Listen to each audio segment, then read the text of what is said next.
All right, we're going to get started in just a little bit. You might notice in front of Jackie's 99K, there's a Green Bay Packers helmet. Now, wait a second. Kentucky doesn't have an NFL team. The closest NFL team to us is over in Tennessee, the Tennessee Titans. But you know what? I'm originally from Wisconsin, and Tim and Teresa knew that, and wanting to recognize my birthday that just happened on the 14th, they sent me a Green Bay Packer collectible helmet, and it's got all of these cool Green Bay Packers from 2001. There's so many of them, I can't show them all. All of these cool Green Bay Packers that signed this helmet. How neat is that? So I still have roots to Wisconsin. I get asked all the time when someone finds out, hey, you're originally from Wisconsin, are you a Green Bay Packer fan? I think you always are, right? You never stop being a fan of your home team. Now, Susie's the exception. She's originally from Minnesota. She doesn't want anything to do with the Vikings. You know what? That's okay. But I want to thank Teresa and Tim for remembering my birthday, and all of you that sent notes through Facebook, sent me a text, or otherwise recognized my birthday. I know we have other birthdays in the month of January as well, so I might as well open this live stream with, after a little bit of Royal Classic music, I'm going to put on the birthday song. So if you've got a birthday in January, doggone it, happy birthday. Happy, happy birthday.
So a very happy birthday to anyone in the month of January.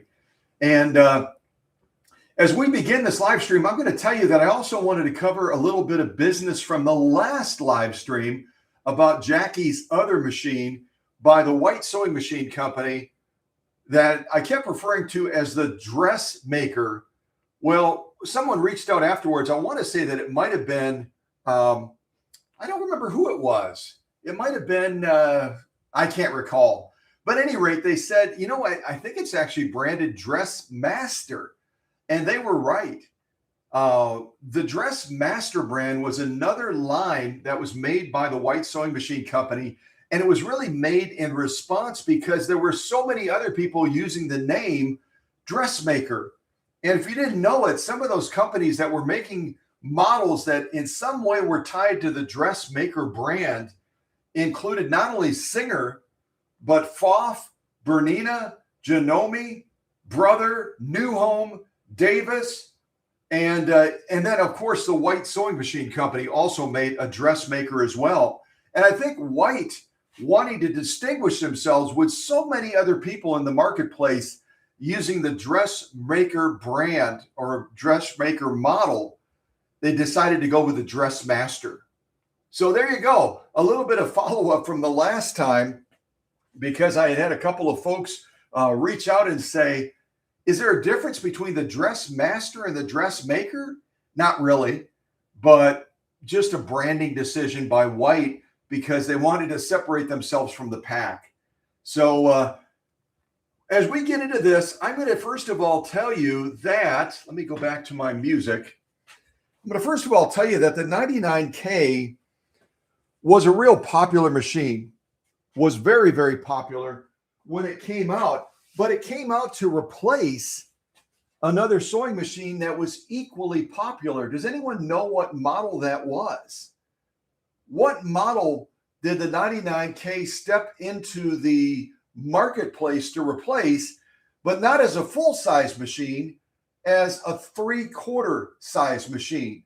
The 99K is 3/4 size, and it came out a little bit after this other model. Yeah, the Class 66. Susie's correct. The Class 66 was first introduced, and if someone wants to capture this in the live chat, that would be great.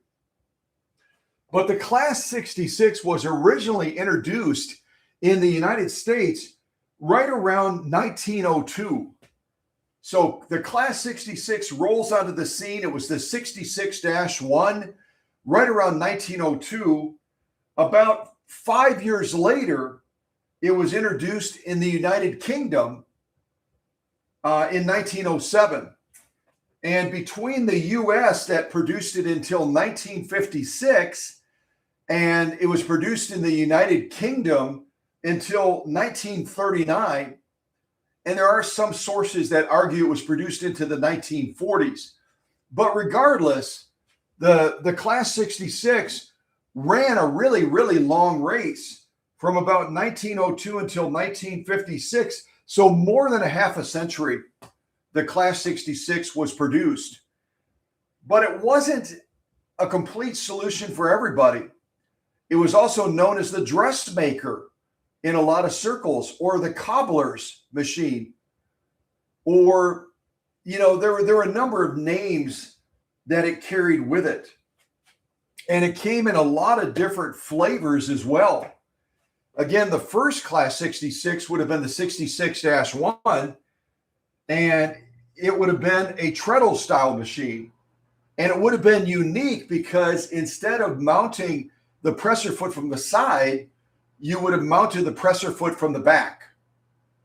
And I actually have an example of that on the workshop bench over there. I'll show you. That's going to be heading back to Montana really soon, Miles City, Montana. And that would be a 66-1. After the 66-1 came the 66-3 that was a hand crank. And then the 66-4 that would have added a spoked wheel. 66-6, which again would have been a hand crank. The 66-6, a solid balance wheel. The 66-8 would have also been motorized, and it would have had a solid wheel, but it would have added a lever stitch length adjuster. And then a lot more models after that in the 66 class as well. The 66-14, -15, -16, -18, -24. In between all of that, they also slid a 66-13, a 66-19, and a 66-20. Now, if anybody wants me to repeat all those, I'll take a real deep breath and try to do that. But the point is that the Class 66 that first was introduced right around 1902 had a lot of different subversions or subclasses to it that spanned that long legacy from 1902 until around 1956. So when the Class 99 was introduced, right around 1911 is when the first 99 class was introduced. It had a large set of shoes to try to step into.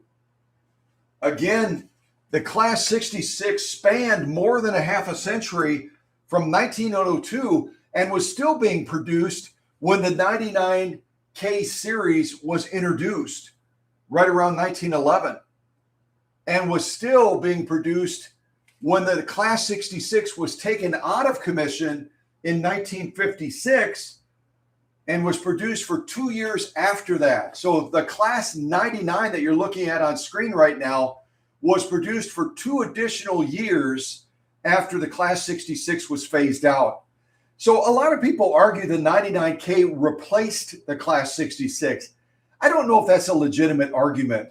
I really don't, because they were continuing to be produced in tandem, and it was only for an additional 2 years that the 99K was made. So I really think that what they did is they took the best of the Class 66 and they said, let's make it smaller, because they already knew how popular a machine that was introduced at the Chicago World's Fair was in 1933. And they knew that people like small. They like cutesy things. They like the portability. And so I would argue that the Class 99 didn't replace the Class 66. It was the best of the Class 66, but on a smaller scale. It was on a smaller scale, a 3/4 size scale, which is in contrast to this machine right over here. That one right over there. Wait, further. There we go. Ha ha. It was a smaller scale, but it wasn't as small as this scale. The featherweight was introduced at the Chicago World's Fair in 1933 as a half-size machine. It was a half-size scale. And the 99K is a 3/4 size scale. So they're really close in size. And really, when you take out of the equation the bed, and you factor the bed in as the overall length of the featherweight, the 99K is actually shorter. It's actually a shorter machine side by side. And there were also a number of varieties of the 99K made as well. This is a later version of the 99K that would have come out right around I won't tell you. I'll have to look it up. I'll tell you that this one that you're looking at right now was a later version of Jackie's machine. And the serial number, if you want to look it up and date it, it's E like Echo, K like Kilo, 584253. So again, that's Echo Kilo 584253. And you're going to notice when you look at Jackie's machine and then you look at this machine, there's notable differences. There's notable differences in some of the features of the machine and the way the machine was manufactured.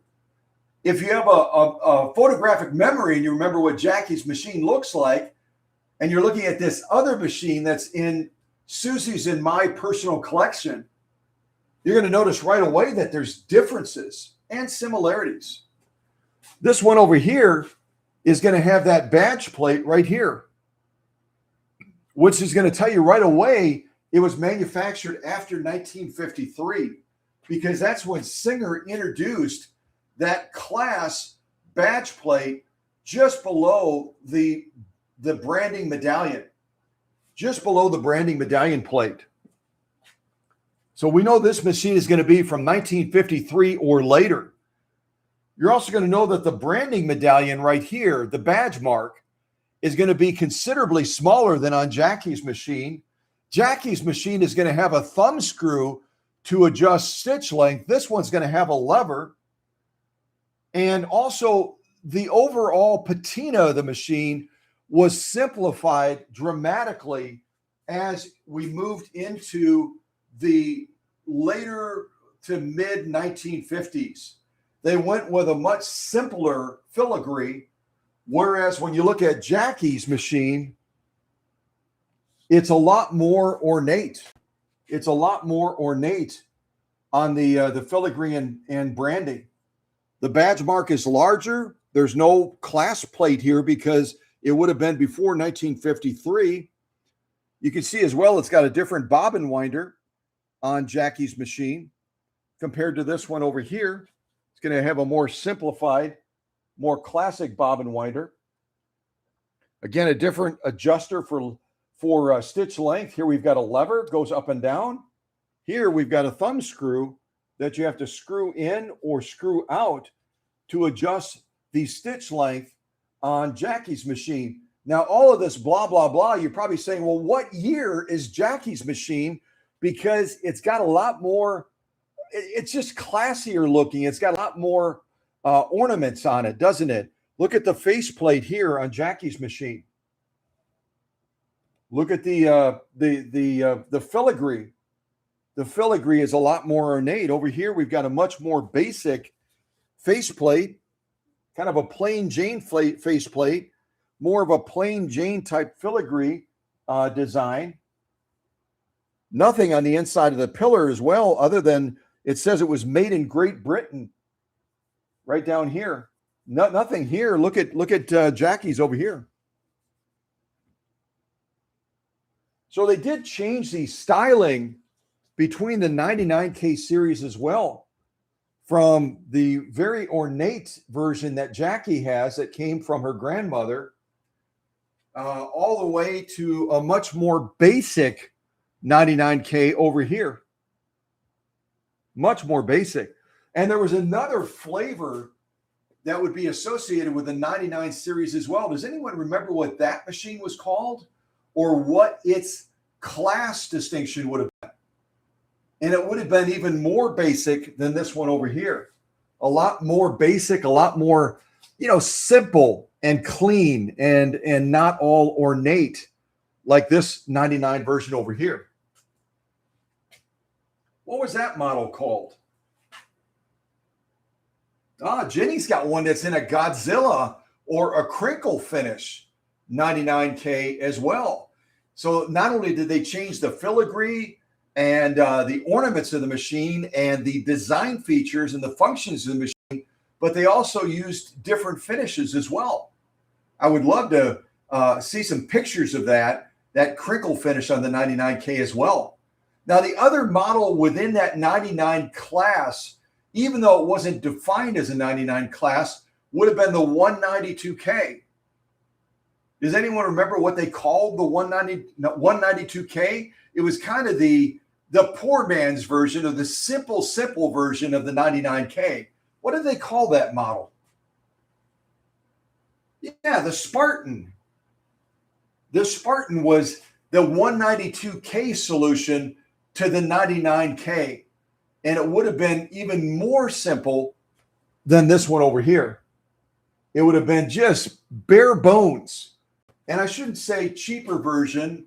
It was just a more simplistic approach to producing a less expensive 99K.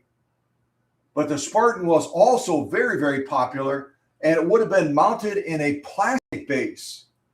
And I've had a lot of issues with those plastic bases over the years, cracking or getting damaged when they're shipped.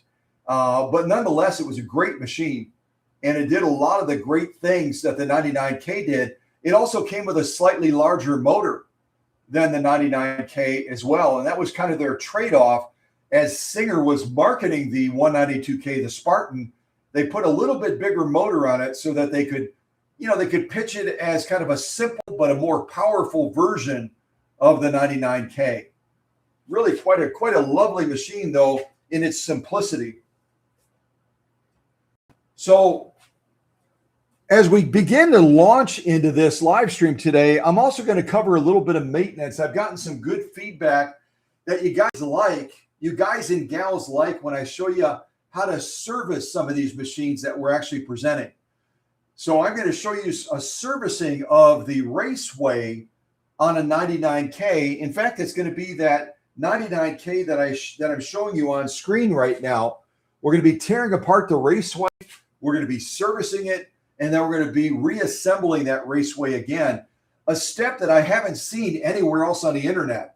I haven't seen anywhere else on YouTube where somebody shows you how to tear down the Raceway on a 99K, but it's so critical because that is the brain center of that sewing machine where the magic is created. And when that starts to get dirty, it starts to affect stitch quality. It starts to affect the functioning and the running of the machine. And it's really as important and essential that you know how to service that area on your 99K.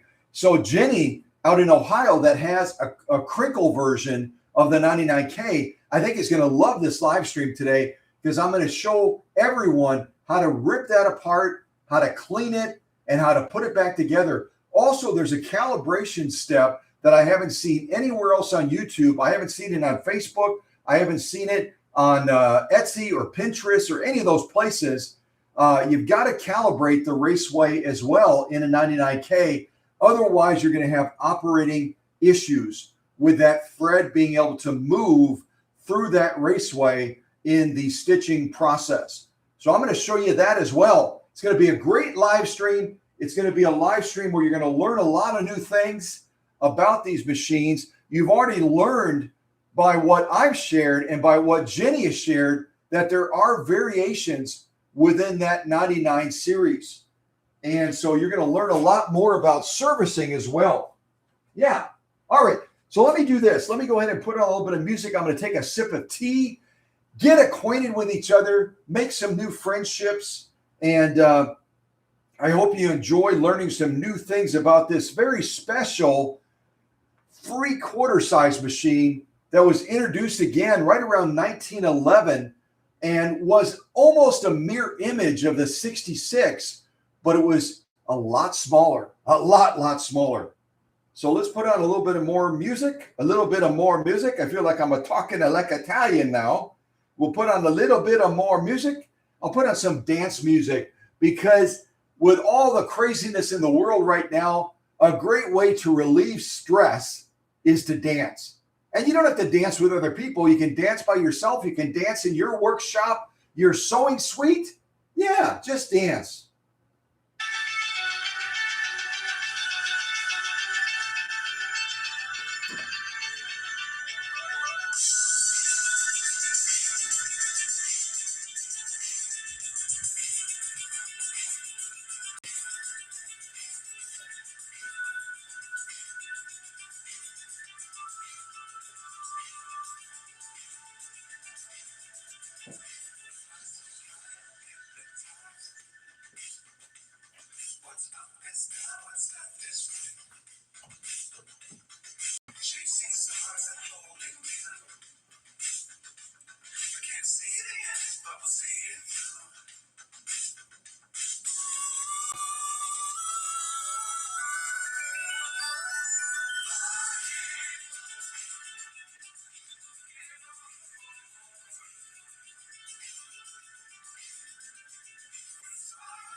All right, that's enough dancing. That's enough dancing. You're going to wear yourselves out, for goodness sakes, and need a nap during the live stream. But the cool little guy that you see right by Jackie's machine right now is one of my characters in the workshop. I've got all kinds of little characters that will pop into the scene sometimes, and just to create a little bit of fun. We need laughter. We need fun. And I've had people tell me from around the world that they just laugh, they just chuckle, they just get a giggle when they see one of my little people pop onto the screen, or when they look at the progress pictures and all of a sudden they'll see someone leaning in, looking at the work that I'm doing. And it's one of my little friends in the workshop. We all need to laugh these days. Don't you agree? Just a little bit of a giggle, just to be silly and to relieve some of that stress as we look at all the craziness in the world that we're facing right now. And I know for a lot of you, your eyes, like Susie and I, are on Minnesota. And our prayers of what's happening in that city right now, it's crazy. It's crazy. It's just utter craziness to see what's going on in Minnesota. And I don't want to dwell on that. I don't want to get into the politics and all that, but I'll just say that Susie, being formerly from Minneapolis, she spent her whole life in Minneapolis. She's been glued to a lot of the YouTube stuff, and just heavy heart with what's happening in that city right now. So remember those folks, remember other folks as well that are facing challenges and troubles, because they need our encouragement. They need our prayers. Don't you agree? But let's jump into some maintenance on this 99K straight away. Let's do that right now. I'm going to take the camera over by this newer 99. But first of all, if you already looked up Jackie's machine, you might be surprised to find out that it was made in 1950. I was, because the design features on the machine really bespeak an earlier 99K. The ornate faceplate would have been more consistent with 1940s machines, along with the filigree also next to our Singer repairman. Yeah, kind of a cool guy. He does a lot of work on machines like I do. We've also got the spotlight, which came out in the 1940s as well. We've got the earlier version of the bobbin winder, and then we've got the screw-in style for the stitch length.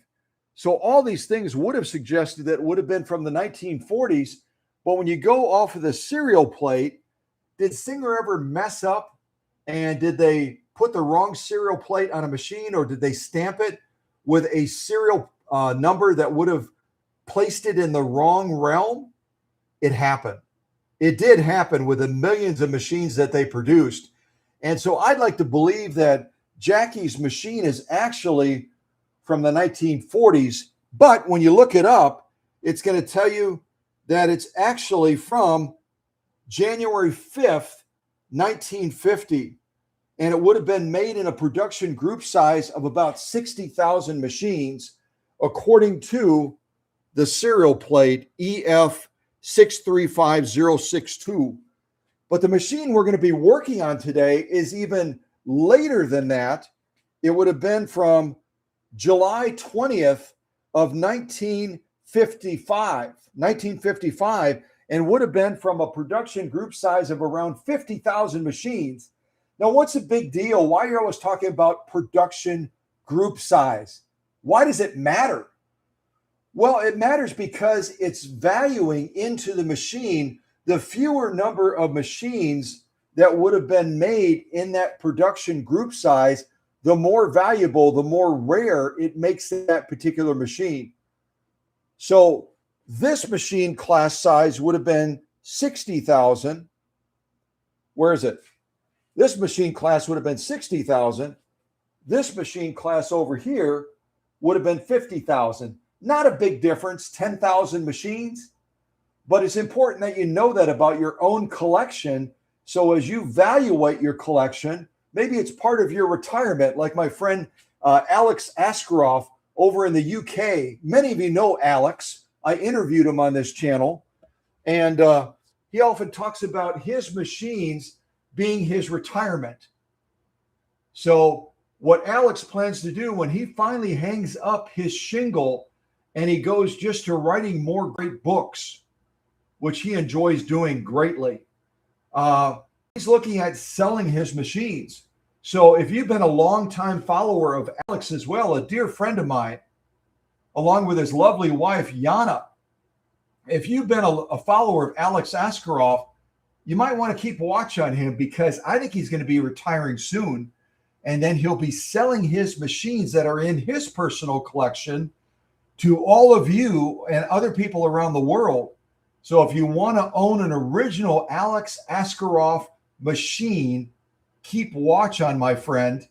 And when he goes to promote those machines for his retirement, so he and Yana can go and do whatever it is that they want to do, then you'll be able to buy one of his amazing machines in his personal collection. Susie and I might eventually do something the same. So if you want to own an original Cow Country machine, if you don't have one yet, some of you have several of them, but keep watch for Susie and I officially retiring, and then you can get one of our machines as well. But Yana and Alex are dear friends of Susie's and mine. We love them to death. They love us, and we'll probably eventually make a trip to the UK to visit with them. I've already invited them. I've told them that Susie already has a guest room set up. And like a number of you, we've invited you to come and stay with us and maybe do a live stream with us. We've extended that same invitation to Alex and to Yana, and I hope they take us up on it, because I don't think they've been to the US before. I don't believe they have. But just stay away from Minnesota for right now. Stay away from Minnesota. Come down to Kentucky, and you can come into the mountains and have some fun with Susie and I, and maybe we'll have a bear or a coyote sighting, or who knows what we'll see. Recently, we saw, as we shared in the last live stream, we saw a critter out in the backyard that shouldn't have been there. And I think any of you that were in the last live stream, you remember Susie typed it in. It's called a whistling pig or something like that. So we have all kinds of fun critters in the Geller Garden of Eden. But let me shut up for a second and let me zero in on this 1955 99K, and let's tear apart the Raceway.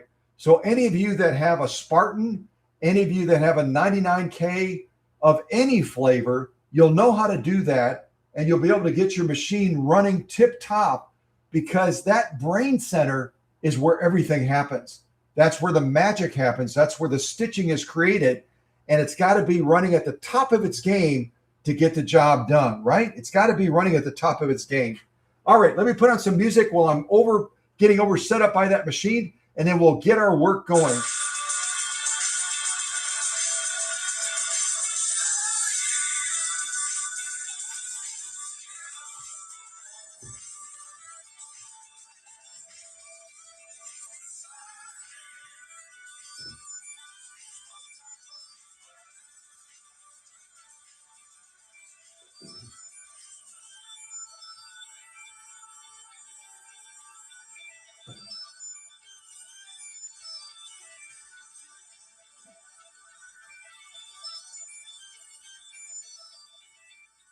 All right. If you're still dancing, stop dancing. Stop dancing. Stop dancing and join us over by this 1955 99K. And what we're going to do today is learn how to take apart the Raceway area. I've got to grab some Q-tips as well and some rubbing alcohol. Let me get that into the equation as well. We'll get that over there. We're going to need a little bit of lubrication as well. So we're going to grab our kerosene and crystal white sewing machine mixture. You can kind of see our little magical bottles over there. And now we're going to begin the process of taking this apart. Let me grab some Q-tips. I'm using the better Q-tips now, which is really, really working much nicer than my cheap Dollar Tree one. I like a lot of the stuff that the Dollar Tree sells, but their Q-tips are junk. They just fall apart too easily. Way, way too easily. All right. So the first thing we have to do is we have to take off the feed dog plate, because we're going to have to take off the slide plate backwards. We don't want to take it off to the end because it's designed to stay on, and we're going to break that little band that holds it if we try to force it. So I'm going to use one of my little micro screwdrivers If you've never seen these before, they're absolutely adorable. And they're also real practical as well to get into tight spaces. And the thing I'll tell you about these is I have some to give away as well. So pay attention during the live streams. And if you are offered a certain prize, you can always say, you know what, instead of getting a mechanical caliper, instead of getting another gift, can I get one of those micro size screwdriver sets? And they come both in Phillips and regular as well. This is the set that you would get right here. Aren't those adorable? But they're so practical when you're getting into tight spaces on sewing machines.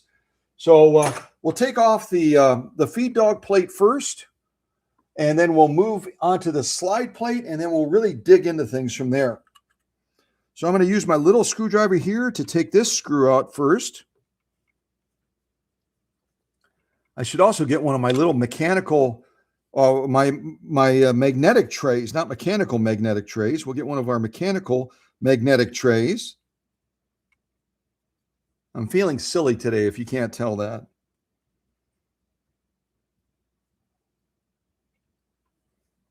All right, let's take this one off. We're also going to take off our presser foot as well. Let me grab one of my magnetic trays. Actually, I'll put the magnetic tray right there. It's got a little rubber bottom on them, so it won't scratch the patina on this 1955 machine. Might as well take off our presser foot as well.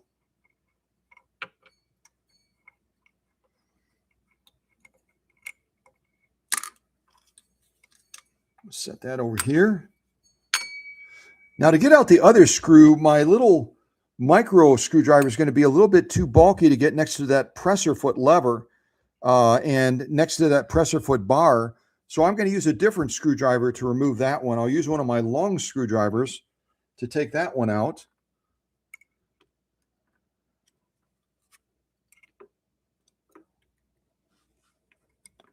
Get that in there nice and snug. And when you're removing screws like this, you might have to apply some heat. These screws are in there for sometimes 40, 50 years. And if you have to use heat, you can pick up one of these little torches, and they do an excellent job of loosening that screw up.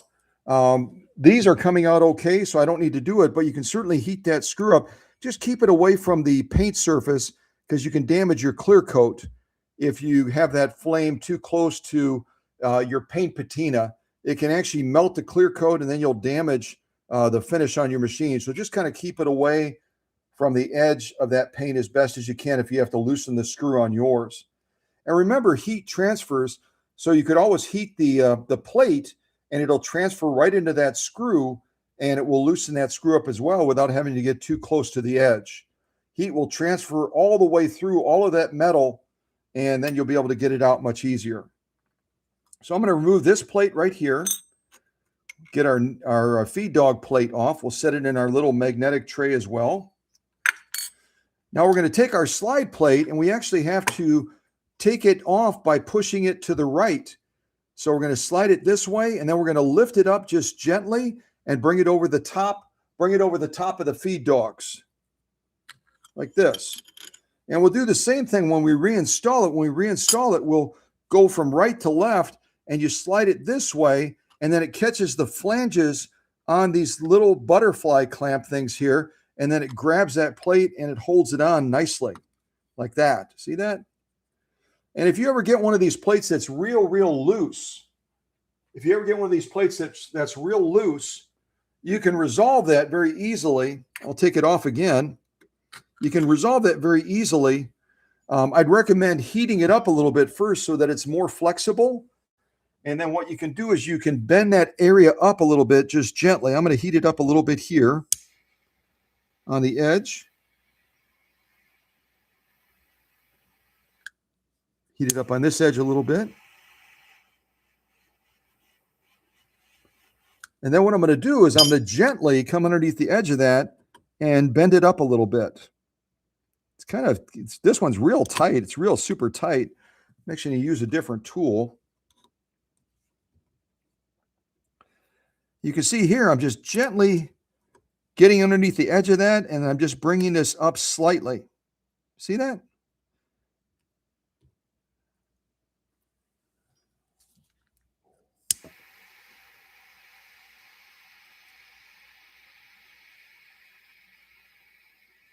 Just kind of flexing it gently.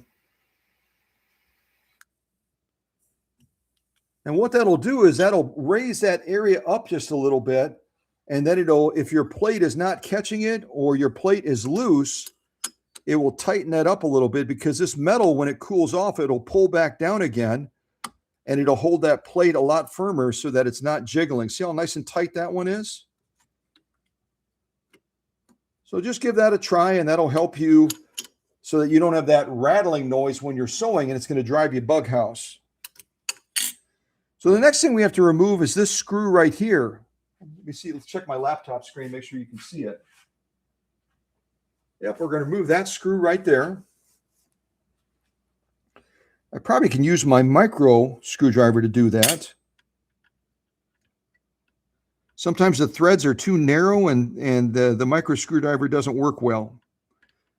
And it looks like that's going to be the case here. This has a little bit of a wider end, and so some of these screws that are more narrow, it doesn't work well. But we can use our other screwdriver to remove that screw. So I've got my screwdriver in place right next to our ejector here for the bobbin. Turning it left. It's very snug. And if you have to heat this screw up, just be real careful, because you've got this little piece of felt in there that's designed as a way to irrigate and to maintain moisture in the Raceway.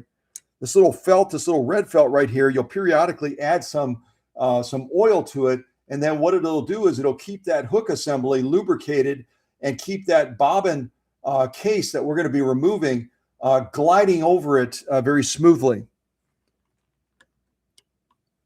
Try to keep my big hands out of the way as best as I can. I'm going to use my other screwdriver, then I'll be out of the way.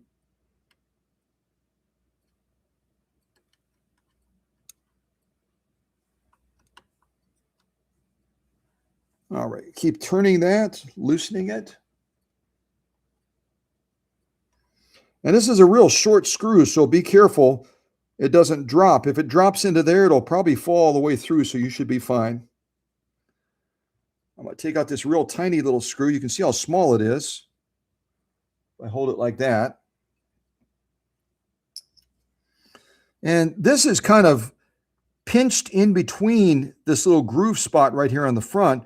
So we first of all have to kind of pop that up a little bit.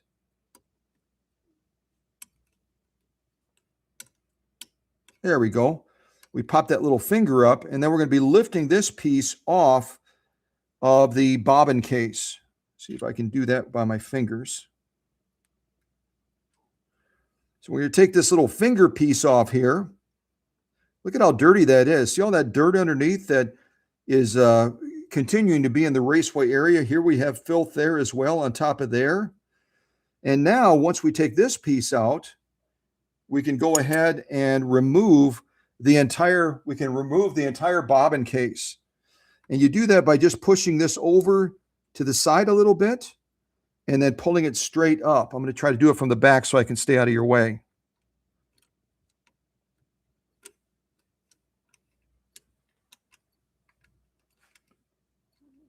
Kind of pinches in there a little bit.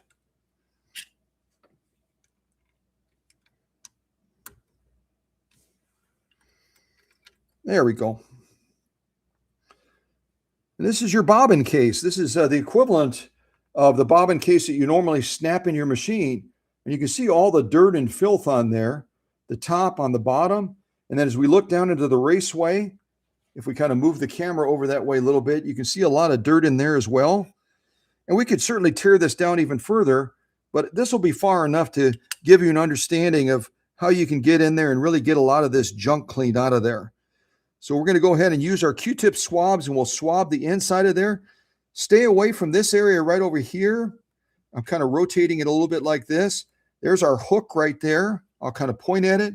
You don't want to get on that, too close. You'll cut your hand. It's very, very sharp on the end of this point. And And then we'll rotate it around so we can reach all the different areas of the Raceway system. Okay. And you'll notice something else about this. A lot of people will refer to this hook system as a rotary system, but it's not really a rotary system at all. It's an oscillating system, but instead of being vertical, it's horizontal. So as I rotate the balance wheel, watch the hook. It acts like a pendulum. It rotates a certain distance, and then it rotates back. Rotates a certain distance, and then it rotates back. So I've seen certain posts on Facebook. I've seen other posts where they refer to the 99K and they refer to the 66 as well as having a rotary hook system. It has an oscillating hook system, but it's horizontally mounted instead of vertically mounted. So it's going to tell you right away that the 99K and the 66 are going to be a lot more tolerant of different thread types. I've explained that before, that with the oscillating hook system, because it's not going full circle, it's oscillating back and forth like a pendulum. It's going to be more tolerant of threads because it doesn't have to complete that full cycle of bringing and dragging that thread along. So let's begin the cleaning process on this.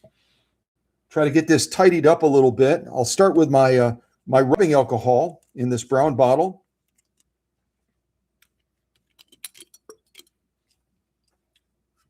We're going to swab the inside of that. We'll also have to clean the bobbin case as well, and all the other components that are going to be going back in there. Well, let's start with this. Swab this up a little bit, clean in here. And I might also, if I'm actually servicing this for a customer, I might also use a Dremel type tool to clean up some of these areas that have a real hard lacquer on them. It's got a real hard crust on them. We can get that cleaned up much quicker using a rotary tool than we can using, a Q-tip swab with rubbing alcohol or something like that. Already just a couple swabs. Look at that. That's with no effort at all. Now we're going to go a little bit deeper in here. We're going to get the inside of the Raceway area as well. Kind of swab that.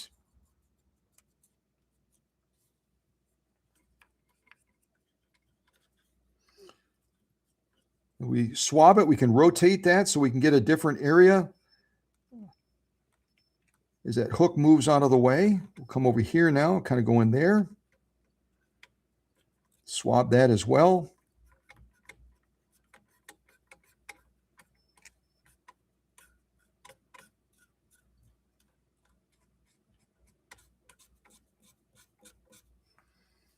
And again, with no effort, look at what we've already taken out of that Raceway.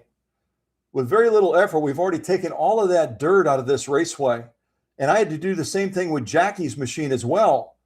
Her 99K Raceway was just as filthy as this one from 1955. That's probably 1955 dirt right there. This is vintage dirt that we just took out of there.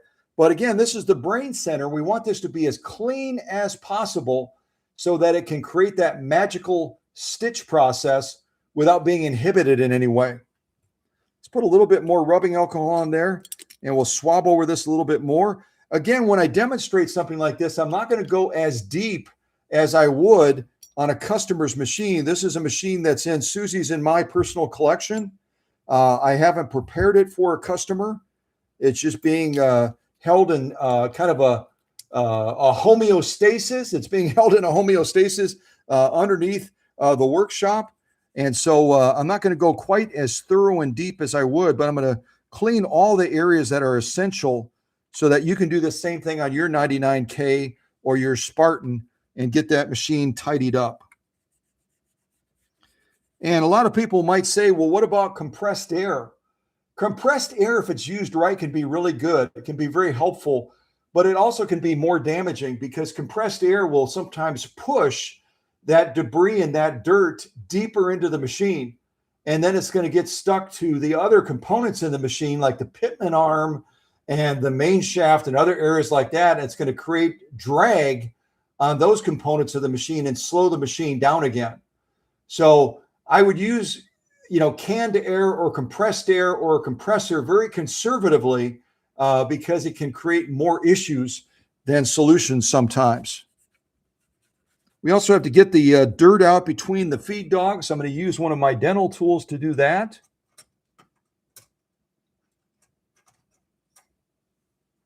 Kind of get in there and get some of that debris out of there. We'll push it down to the bottom.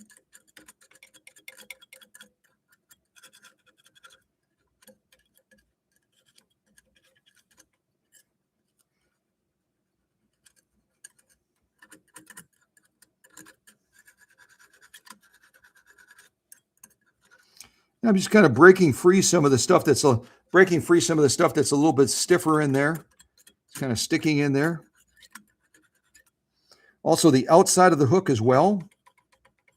The hook assembly. A lot of debris sticks to that.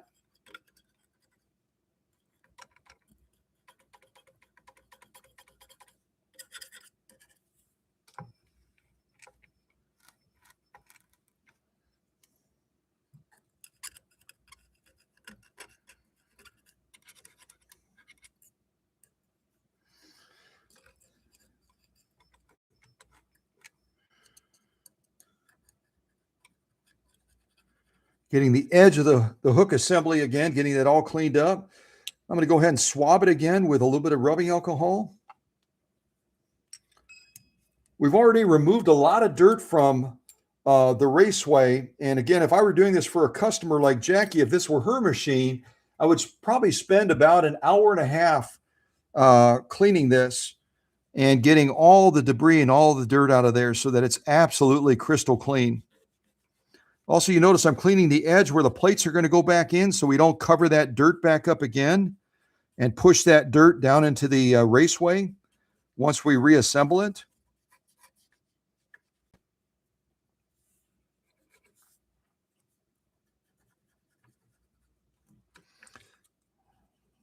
All right, I'm going to stop there. I would go much deeper if I were servicing this for a customer. I'm just doing a demonstration, so we'll keep it a little bit simpler. Now we have to look at those components that we removed, and we have to decide how we're going to best clean those. We'll start with the bobbin case. So our bobbin case, which is really filthy right now, we'll go ahead and clean that first. We'll clean it on the bottom. We'll clean it on the top as well to get all that junk off of there. And again, if you're working with rubbing alcohol, I'm setting this here temporarily, but I won't be working on this space because rubbing alcohol will destroy your clear coat. It'll destroy your clear coat. So just be aware of that. If you're working with something, you can put a little bit of a barrier in between it, like this microfiber type cloth, and then we can work on that surface without a concern about that soaking into the paint and damaging the paint. Now I've got the microphone way over on the other side of the workbench. Somebody call or text me if you're having trouble hearing me at all. I'm trying to talk loud, but the microphone's a good distance away. So let me know if you have any trouble hearing. All right, so we're going to dampen this a little bit with a little bit of isopropyl alcohol. We'll dampen it on both sides. Swab that off. And you can also use a Dremel. You can use a Dremel tool on these as well. I oftentimes do to polish them up. Getting all that extra dirt off of the bobbin case. I can also use one of my brushes as well to kind of speed things up a little bit. I've got steel brushes. I've got brass brushes. You can buy these at Harbor Freight sells these, and I'm sure a number of other folks sell them as well. But you can gently go over your parts with this to break off some of those pieces a little bit quicker than the rubbing alcohol will remove it.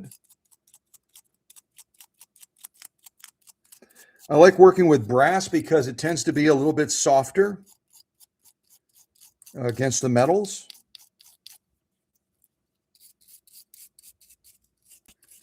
Get that all tidied up.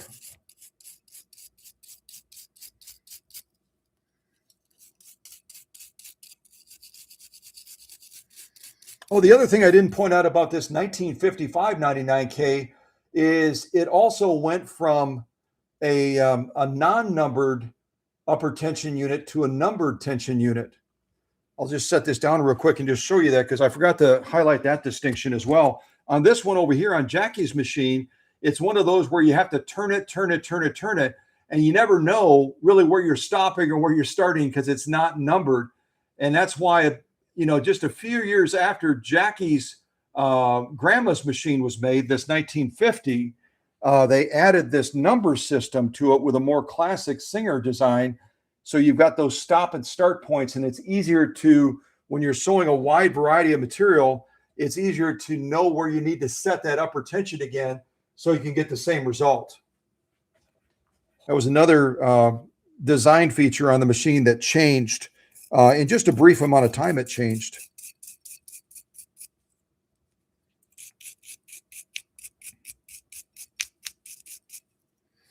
So we made a good difference on that. Again, I would go a lot more thorough. I would probably use a Dremel as well. I'm going to clean the inside of that as well, where the bobbin is going to go. And does anyone know what kind of bobbin the Class 66 takes? And the class of it kind of gives it away a little bit, doesn't it? It takes a Class 66 bobbin. And I'll show you two different styles of Class 66 bobbins as well. So I just kind of swab that a little bit. Now we'll clean the bottom just a little bit as well. You notice I'm doing it away from the Raceway so that I'm not dropping dirt back in there again.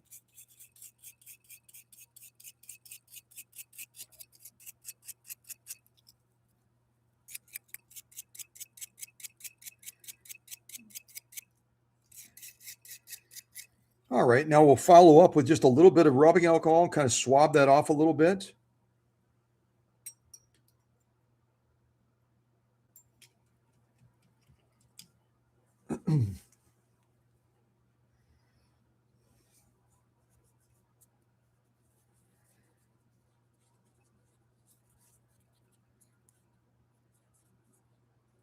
Again, with little effort, look at what we pulled off of there again.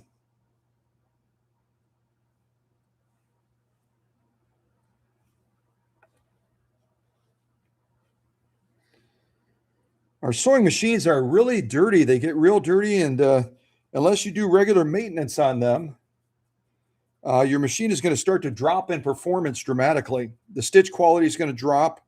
The operating performance is going to drop, and the machine will just start to have a lot of challenges. It would be like driving your car and never changing the oil.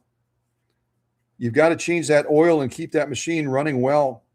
So we've done a decent job. We haven't gotten crazy detailed as much as I would do in servicing a customer machine, but we've knocked a lot of the dirt off of the Raceway itself, the hook system, and now the bobbin case. And the bobbin case will sit in the machine kind of like this. The little notches will slide underneath the feed dogs. There's a little pin there that kind of holds it and keeps it from rotating when it's in place. So when we put it back in, we'll be sliding it so that pin goes in between here and it seats in and it keeps this bobbin case from rotating. And when you bring that slide plate back, you're going to be able to adjust the tension on the bobbin case fairly easily if you have a small screwdriver. You can see the adjusting screw right there. On the other side of it, the set screw. So the adjusting screw is on the left. The set screw is on the right. And it's going to tighten that band down a little bit more so that when you run that thread through there, it's going to create more pressure to define that top stitch. This, again, is going to define the top stitching. The upper tension unit is going to define the lock stitching on the bottom. They're in a constant tug of war back and forth. This is pulling down. The upper tension is pulling up. If you didn't know that, you can ring a bell because you learned something new today, right? All right, I'm not going to make any adjustments on it right now because we're not going to be sewing with this machine. So I'm going to go ahead and slide this back into position. When we slide it back in, the rim of the bobbin case right here that I'm touching, the rim of the bobbin case is going to be resting on top of the hook assembly. So we're going to have to make sure that we seat it on there so that it's positioned right inside of the Raceway itself. I'm going to move the camera just a little bit closer. Hopefully give you a good view of that. The other thing we can do to really set us up for success is we can take one of those Q-tips. We can dampen it with a little bit of machine oil. I use a machine oil and kerosene mix. We can dampen that Q-tip swab a little bit, and we can actually swab the bottom of that rim that's going to be riding on top of the hook assembly. So I would just put a little bit of oil right there. You can also put a little bit on the inside where the bobbin is going to be running as well. Now that we've cleaned it, I better hold it like that. It's easier to grip it. I'm trying to keep my hands out of the way of the camera, but it makes it awkward sometimes. So I've lubricated the inside where the bobbin's going to be turning. Now I've lubricated the bottom where that rim is going to be riding on top of the hook assembly.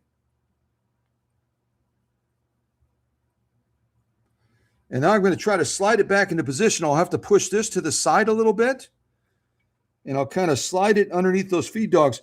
If you rotate your hook so that the feed dogs are at the highest position, it'll make it a little bit easier to get that into position. So right now they're dropping, and right now they're pretty much at the highest position. So I'm going to leave it right about there. I'm going to slide it back in. The top goes in like that. You can see the way I'm doing that. And now we're going to work it into position so it'll drop down on the rim of that hook assembly.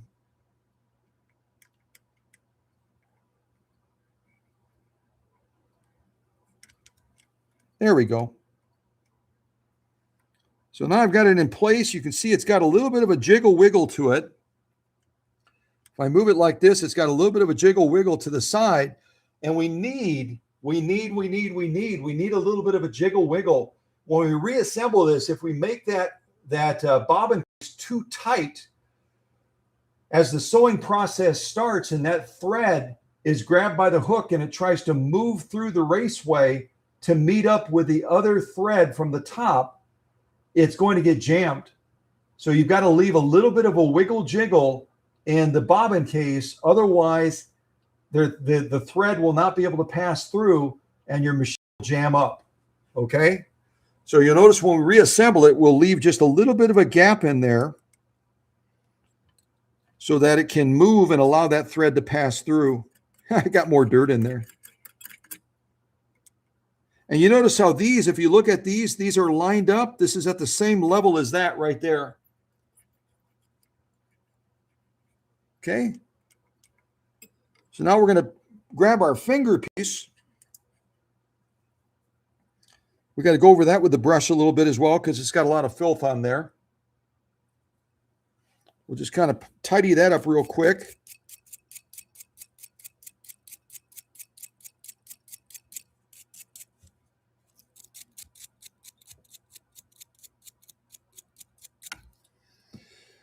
We're going to slide our finger in. We'll put it over this, see this little dimple right here, this little raised part? We're going to slide this through this hole right here. So this hole is going to go over there, and then our screw will go in this other hole over here.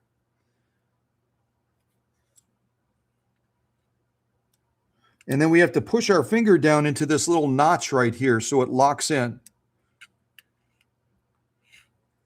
And now we need to check to see if we have enough play to allow that thread to pass through. So I'm going to check our wiggle jiggle effect.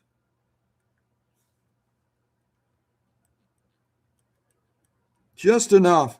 What we can do is we can end up pushing it too far to the side. As I grab our little ejector, I can push that over too far. And now you'll see when I try to jiggle it, there's no movement.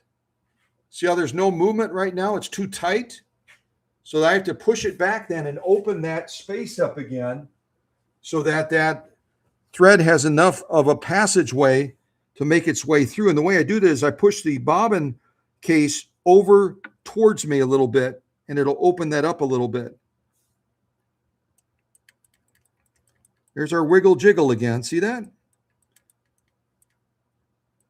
You just don't want too much. If you get too much, then you'll have issues with this rattling while it's sewing. So I'm going to keep my finger on the ejector, and we'll just check the distance. And that's right around spot on right there. You see the amount of movement. It's probably about 1 millimeter of movement.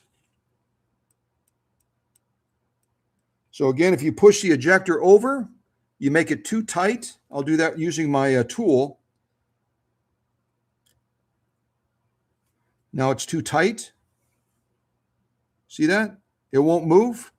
There's no room for that thread to move through that passageway now in the sewing process. So I need to push the bobbin case back.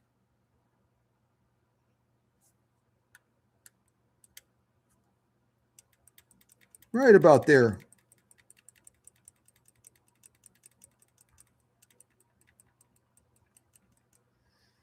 Okay, so I'm going to leave it right where it's at. And now we need to find our screw and put our screw back in.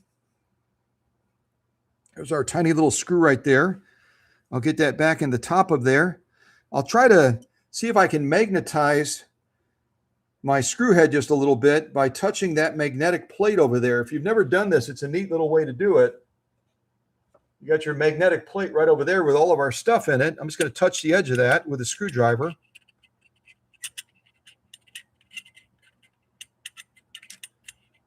And that should be enough to give us some magnetic grip.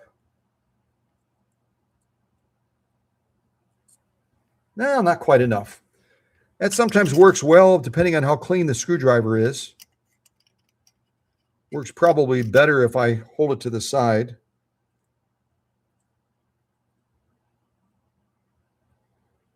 There we go.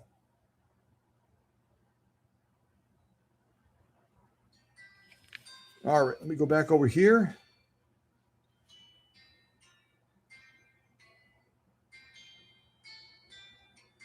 I got a call coming in. Hold on a second.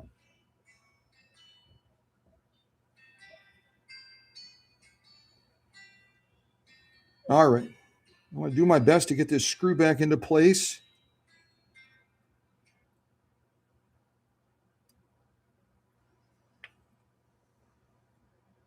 And as we're tightening it, we'll check that wiggle jiggle again just to make sure we have enough clearance.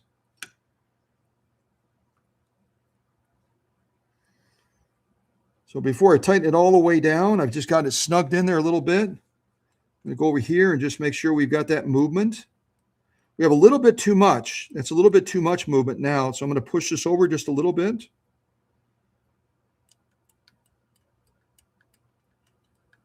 There we go.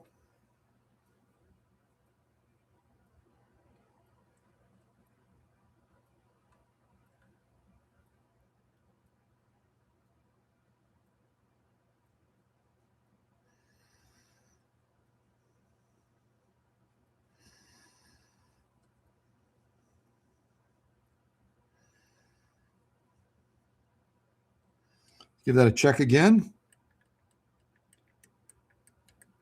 Yep, it's a little snug. There we go.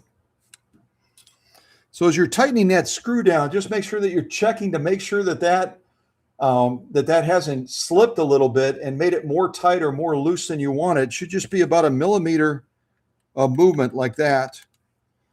And that'll get you into a good position for being able to sew well. So I'm going to tighten it down the rest of the way. We've got that done. Now we need to put our slide plate back on. We'll just wipe it off a little bit to simulate that we're cleaning it. I would clean it a lot more thoroughly if this were a custom machine. I'm just going to wipe it off a little bit. And again, as we're putting it back on, we're going to be sliding it from right to left. So I'm going to bring it like this, kind of pushing it down gently so it'll come into contact with these two flanges here and grab the bottom of this plate and lock it into place. Okay, so I'm going to kind of go over here. I'll push it evenly. We've got that back on properly. Notice it's, there we go. Got it back on properly. I'll show that to you one more time because my camera angle is a little bit weird. Pull it off like this. So I'm putting it on. I'm going to be sliding it and pushing down gently till it comes into contact with those little flanges. And sometimes if you're not pushing down evenly on both sides, you'll catch it on one side, but you'll miss the other side. And you'll go to grab that plate and it'll be wiggling. That can happen too. Just slide it back off and do it again. So that's on properly. Now we've got to add our feed dog plate. Again, I would clean this a lot more thoroughly, but I'm going to go just wipe it off to simulate cleaning it. And put this back on. Now we got to put our 2 screws back into place again.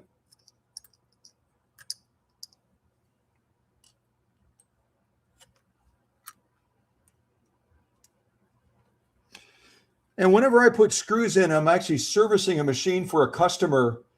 Sometimes screws can just be really difficult to remove. And as they age, they become more brittle and you can crack. I'm sure all of you have experience where you can crack a part of the top of the screw off and then you can't get it out.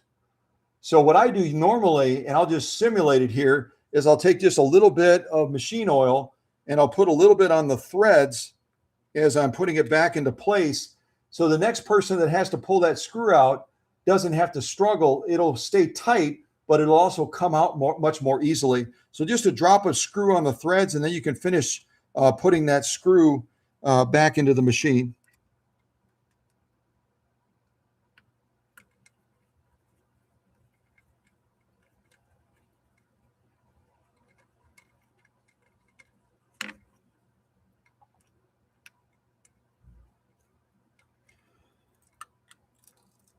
All right, make that nice and snug.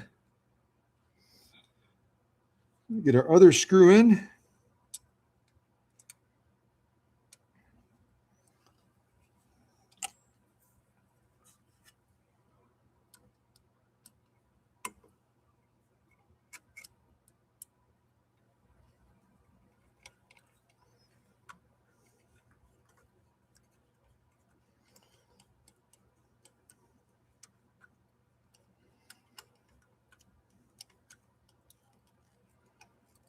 Snug that up as well.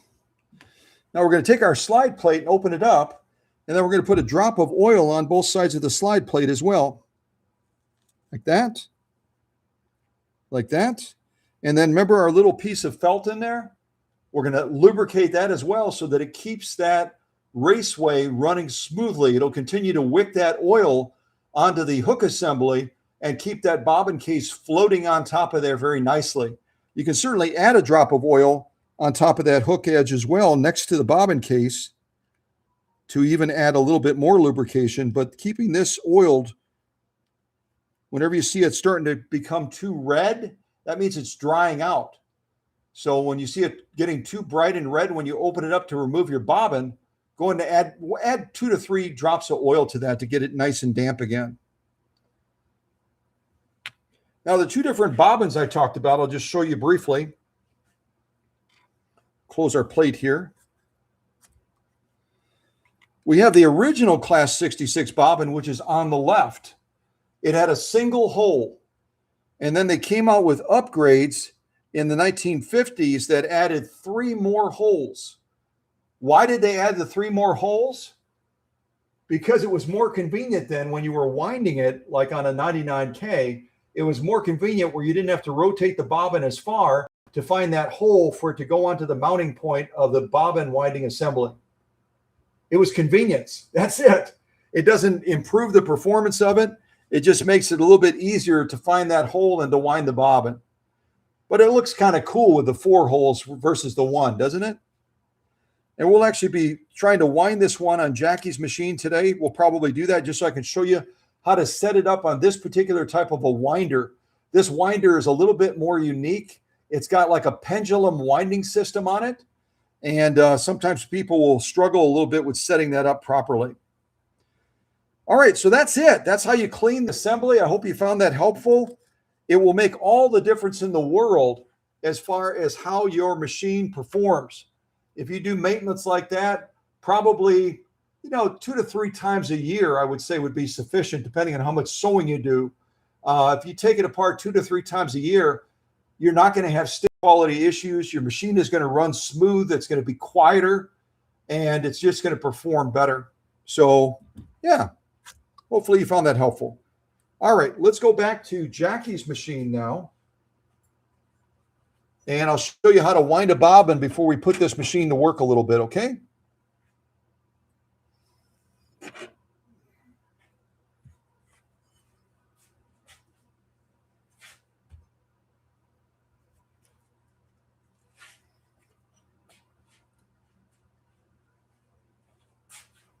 All right, let me move the camera.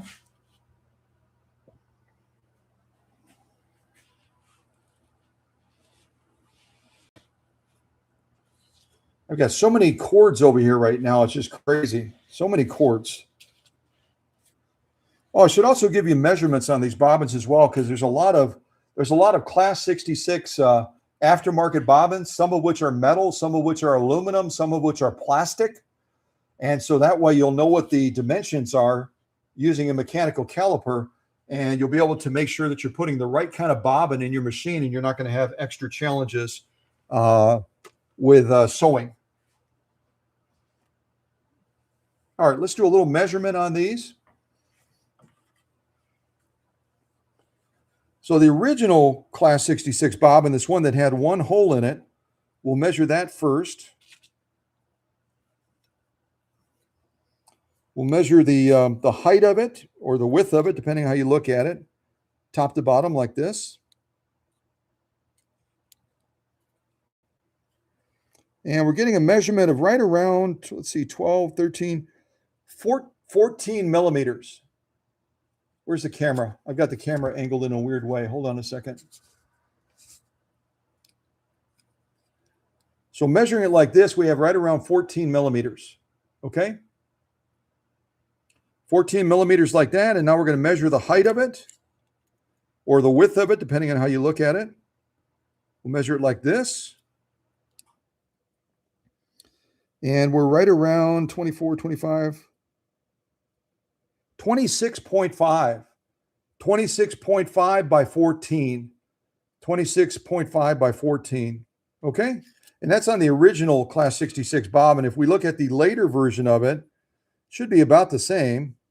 We'll measure it like this first of all. 14. And we'll measure it like this. 26. Yeah, so these being original bobbins, the measurements are spot on.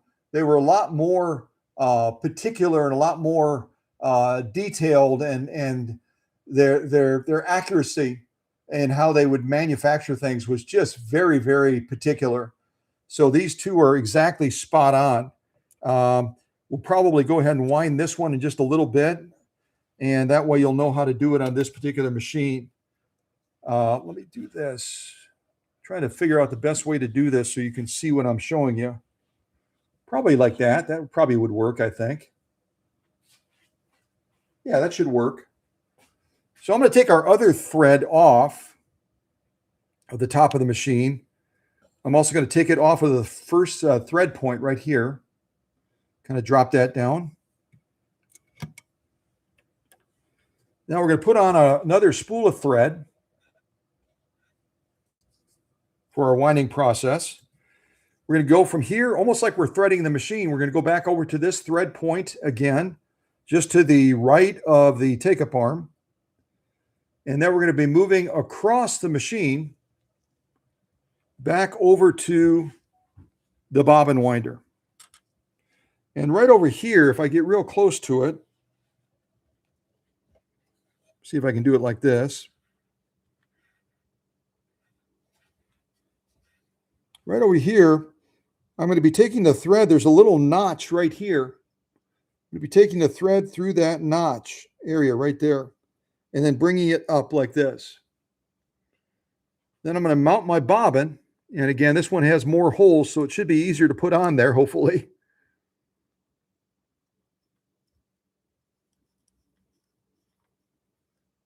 There we go. And then what I'm going to do from there is I'm just going to come up between this little fork. Can you see that little fork right there? I'll come up between this little fork, and then I'm going to go ahead and wind it around the bobbin several times.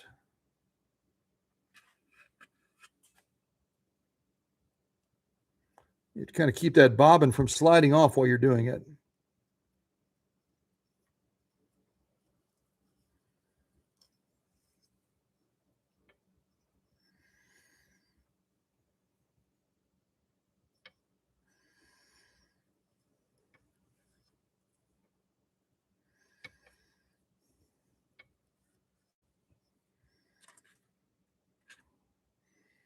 All right, I'm going to snug up that thread on top a little bit so that it's tightly in there. And you can see our configuration right here for winding a bobbin. We come off the top. We come through this thread guide right here. We come across the front of the machine like this. We go into this little notch right here at the bottom of the bobbin winder. We then come up through the fork, and then we wind it around the bobbin a couple of times, probably about 5 or 6 times, something like that. And then what I'm going to do from there is I'm going to go ahead and reach on the end. I'm going to disengage our clutch by holding the balance wheel. I can't do that while holding the camera.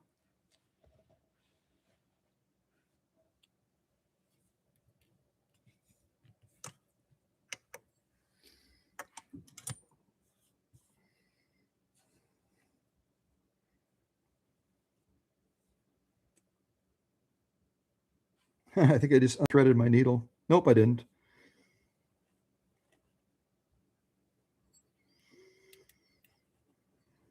Okay. I'm going to grab my thread as best as I can up here.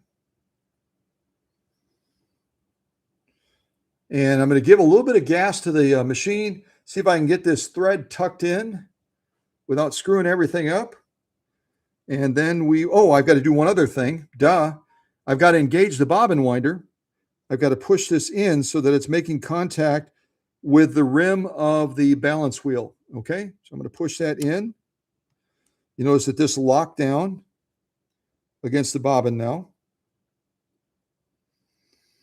And once we're done winding, it'll either disengage automatically or we'll just push this little tab right here. And then this will pop back up again. Sometimes the kickback spring that's built into this will break and then you'll have to replace the kickback spring. Otherwise, when you release it, you'll have to manually raise it back up again. Okay? All right, let's give this a go.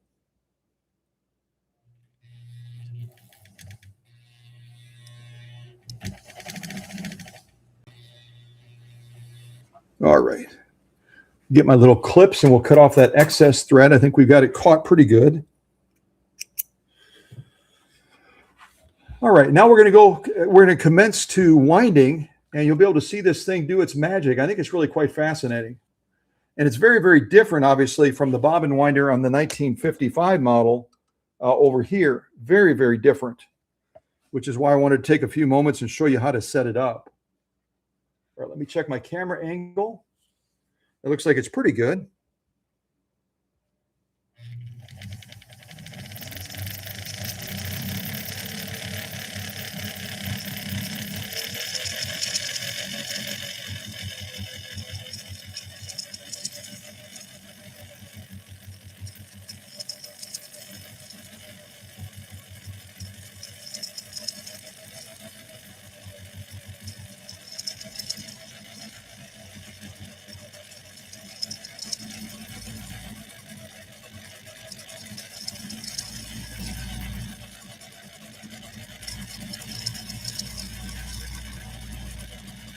All right, you get the idea. I'm going to go ahead and stop it there.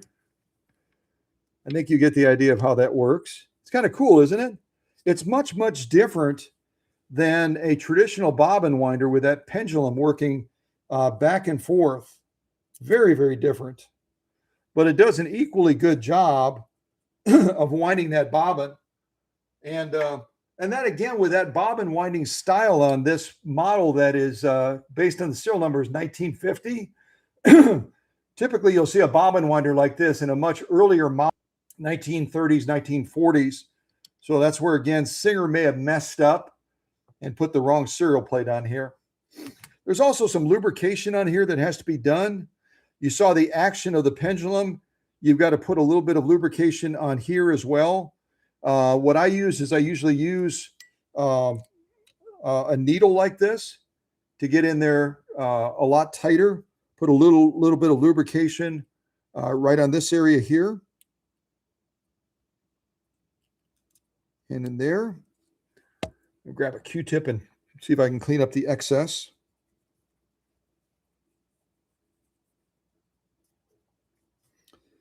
And then there's also 2 lubrication points up here as well. One right there. And one over there. And then I usually put a little bit on here as well because it's turning that worm gear against the little shield here that turns as well.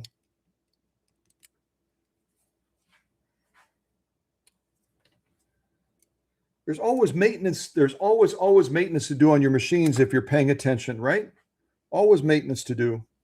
All right, let me re-engage that clutch again on the end, that stop action. And we will get set up to finally do a little bit of sewing on this machine. We've covered a lot in this first hour and 20 minutes or so.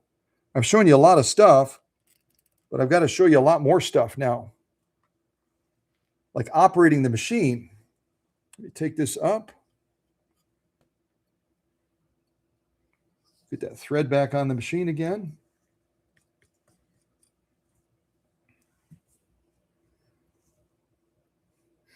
Now you might be saying with the bobbin, you showed us how to tear apart the Raceway so we could service the machine a little bit better. You could service this area. How does the bobbin go in when you're putting it in? It's going to go in like this with the thread over the top. Okay, the thread's going to go over the top like this, and then you're going to draw it through there's a little slat right near the front. You'll draw the thread from the front to the back so that it slides in underneath that tension band, and it's going to be maintaining proper tension for that top stitching. Okay. As far as the needle is going to go in with a flat side to the right. So when you put your needle in, you'll put the flat side to the right, and then you're going to be threading the machine from left to right. Flat side to the right, left to right, with the bobbin thread coming over the top like this when you drop it into the bobbin case. Okay? And again, if you need to make adjustments in the sewing process, you can open your plate. It's a little bit tough to do it. This little slat right here is designed either for the thread, but more conveniently, it's designed for a very small screwdriver to slide in like this, so you can adjust that tension on the bobbin case without having to remove the whole assembly again. So you just kind of drop your little screwdriver in like this, and if you turn it to the right, it's going to give you more tension. If you turn it to the left, it's going to be less tension. But that'll make it a lot more convenient if you have a small screwdriver set like this, commonly used for eyeglasses and that sort of thing. It'll allow you to slide right into that little slat and make the adjustment that you need to. Generally, you won't have to, but sometimes you do. Sometimes you do. Okay. Let me just pull this real quick to make sure that we got everything back into position. So I've got a wide variety of materials today. I'm just going to check my notes as well to see if I forgot anything I wanted to cover with you all. I should also show you we're not going to be using a leather needle today.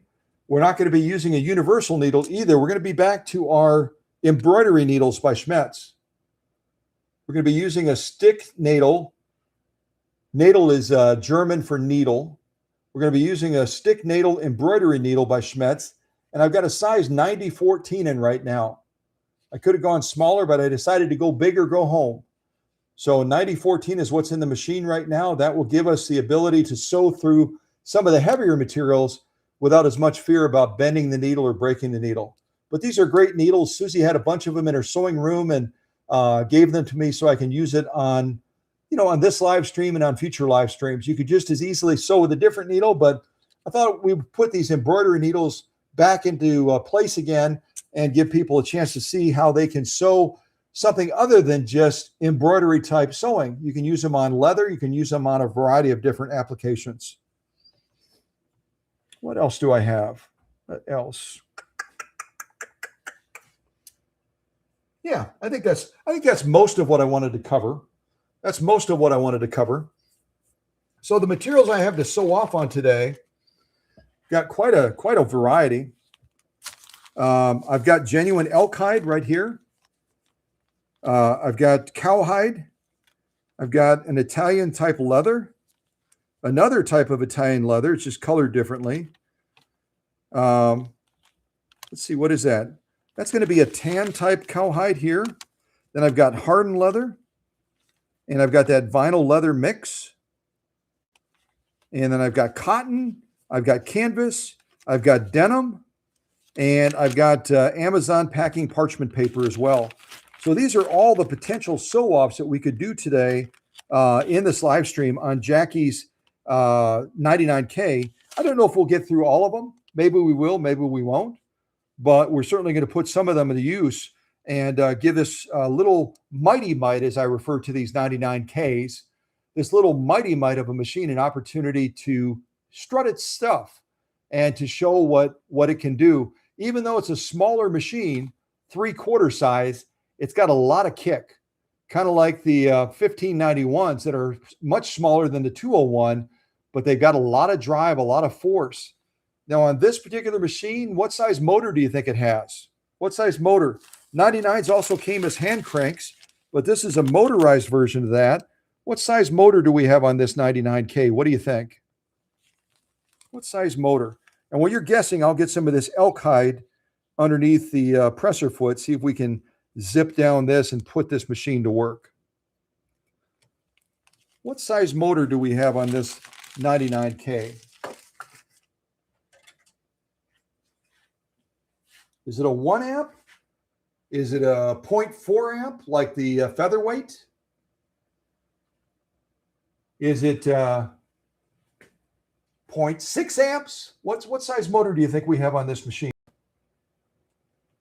What size motor?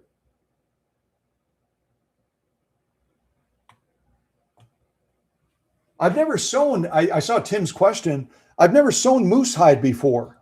I've never sewn moose hide. I've never had it. That would be an interesting thing to do. I'd like to try that. I'm going to shut off our light. Never tried moose hide. I don't think we have any. The closest mooses are going to be in probably up in Canada and Alaska, right? I don't think we have any moose in, we don't have any moose near us. We have elk, but no moose. That would be fun.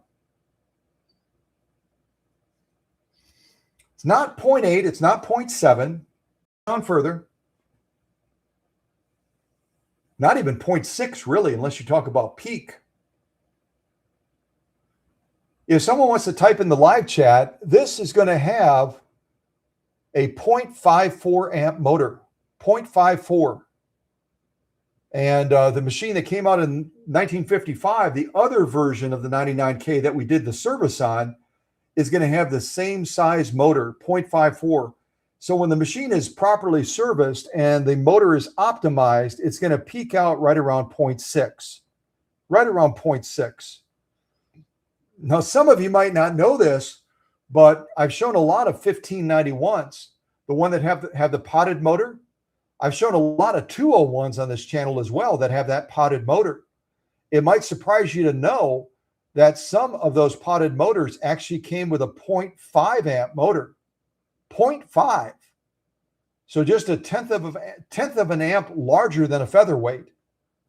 But again, because they're direct drive, they tend to deliver that power with a bigger punch than most featherweights can do. But 0.5 amps, if it's running at the top of its game, I've sewn through 2 or 3 belts on a 1591 that had a 0.5 amp motor. So don't let the amperage distract you too much. Don't let it distract you too much. Amperage is important, but really the fact that the motor has been serviced properly and is running at the top of its game, that's what's going to give you the peak power and the peak delivery down at the needle, along with optimizing the rest of the machine. Because you can have the strongest motor, but if the machine isn't optimized, then you're not going to be delivering that power down to the needle. You're going to be losing it as it pushes that power down to the needle shaft. So that's really the workshop difference, isn't it? The workshop difference is I optimize the entire machine from bobbin to balance wheel. I optimize the motor, I optimize the foot controller, everything that's going to drive power down to that needle, I optimize. And that's why, arguably, my machines are the strongest, the fastest, able to leap tall buildings in a single bound. They're able to deliver a lot more power than most machines, if not the majority of the machines out there. They just are. And I'm proud of that because it takes to service like Jackie's 99K from 1950, 1940, really. It takes about 14 hours. 14 hours to service this machine, which includes the motor, the balance wheel, everything else. And this one also, if you look at the progress shots on Facebook that we shared the links for at the beginning of the live stream, right at the very top, you're going to see probably almost 300 pictures. And that's only the tip of the iceberg of the service that I took this 99K through. The same thing with the previous machine of Jackie's, the machine that White Sewing Machine made, that Dress Master sewing machine, about 12 hours on that machine as well. So, and some of these required rewiring as well. You'll see some of the wiring was just in a horrible state. It wasn't safe. It was a fire hazard. But even with wiring that's more safe, but still degraded, it's going to affect the performance of the machine, right? The wiring has to be optimal to give that motor and that foot controller optimal power to drive the machine. It all ties together. You've got to optimize everything.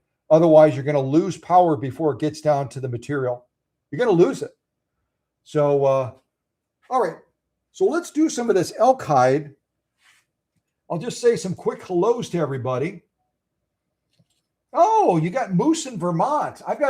Susie and I have to travel to Vermont, see if we can find anybody that's selling, maybe from a moose that passed away. We can find some moose hides out there and sew some moose hides on the live streams as well. I would love to do that. Or if our friend out in Vermont is shopping around and they see, moose hide being sold, I would love to get some. If you're willing to gift it to me, if you want to be paid, I'll pay you for it. But I'd love to get some moose hide. That would be super cool. Yeah, we can try something new. All right, let me scroll up and just say some quick hellos. We'll say some quick hellos. Yeah, right at the beginning, if you scroll all the way up to the top of the live chat, you're going to see the links that I talked about.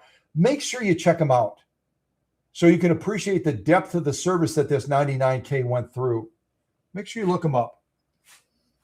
All right, so good morning to Susie. Susie was the first in the classroom today. Susie was the first in the classroom. And then right on her heels was Tim and Teresa. Tim and Teresa joined right at the very beginning. And then we have Jenny that came in as well very quickly. She was on time to the classroom as well. Who else do we have? Yeah, I'm scrolling. We have Kate.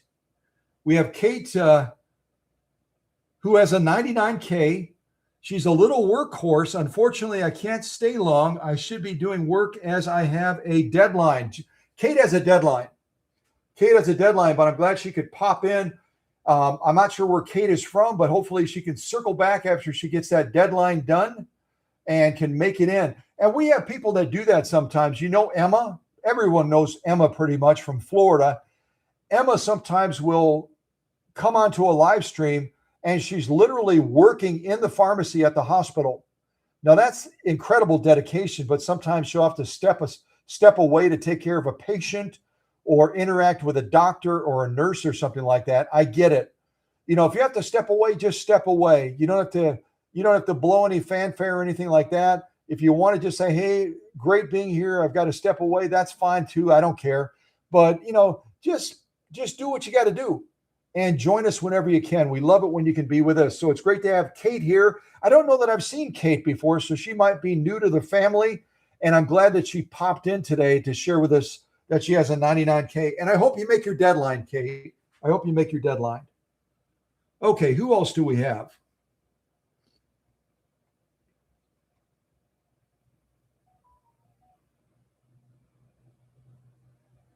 Oh, she also works on machines as well.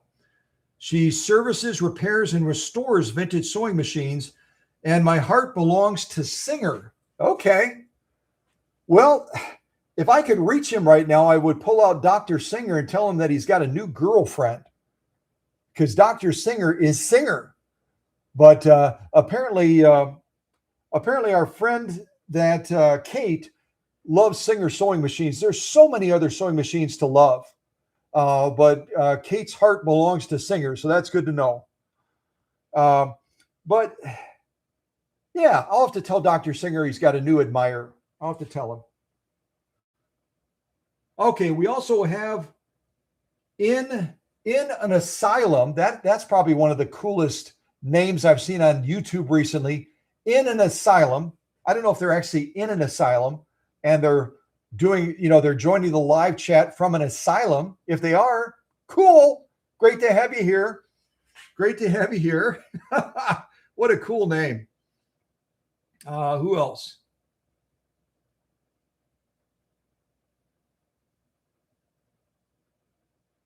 Oh, wow. Kate also paid a compliment. Kate was working on a Kenmore, it looks like. Kate, who does restoration work and repairs and that on sewing machines, she was working on a Kenmore, and she said that the Nightmare Kenmore live stream I did, or whatever it was, I showed the breaking down of the Kenmore tension unit. She said it really saved her yesterday while she was working on a Kenmore for a customer. Isn't it great to share knowledge? There are things that Kate, as a professional servicing sewing machines, wherever she does it, I have no idea. But wherever Kate works on sewing machines to help out customers, I was able to help her out. And do you know what? I have no doubt at all, because of my belief that we're sometimes a teacher, always a student. I have no doubt at all that Kate would be able to help me maybe on some challenges that I might encounter on some sort of a machine. Maybe she's seen it before and she struggled through it, and then she finally figured out the solution. And that's the beauty of sharing knowledge, isn't it? It makes us better. It gives us a way to get over an obstacle that's in our path. And I'm so pleased that I was able to help Kate. And maybe as we get better acquainted with Kate and we're working through different live streams and I'm working on different projects, I'll be able to reach out to her and say, hey, Kate, have you ever seen this before? Because even though I've been doing it 25 plus years, I'm still learning. And I don't know how long Kate's been doing it, but I'm guessing that she's still learning. I know I've gotten to know Alex Askeroff over in the UK. He's still learning. Our buddy out in Arizona, I don't know if he's still doing live streams or YouTubes anymore. He had some major health issues. Andy Tube is still learning. And that's the beauty of a great teacher, is you're also a student. Is that true? Am I right?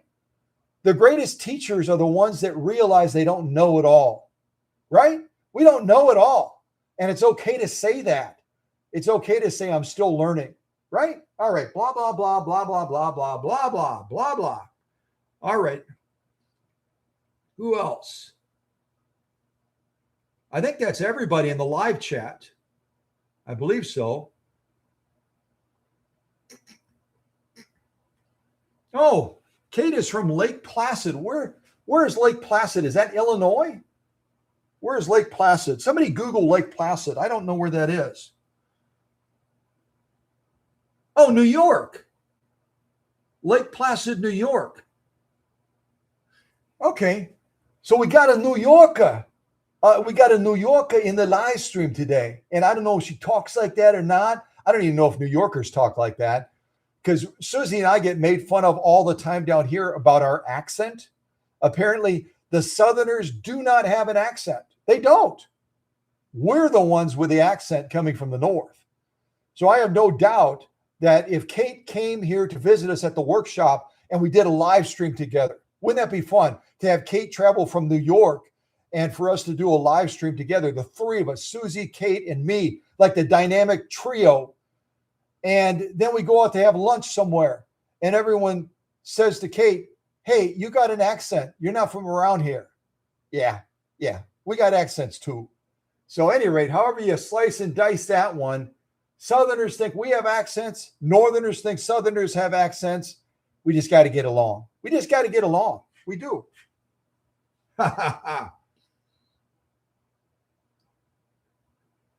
All right.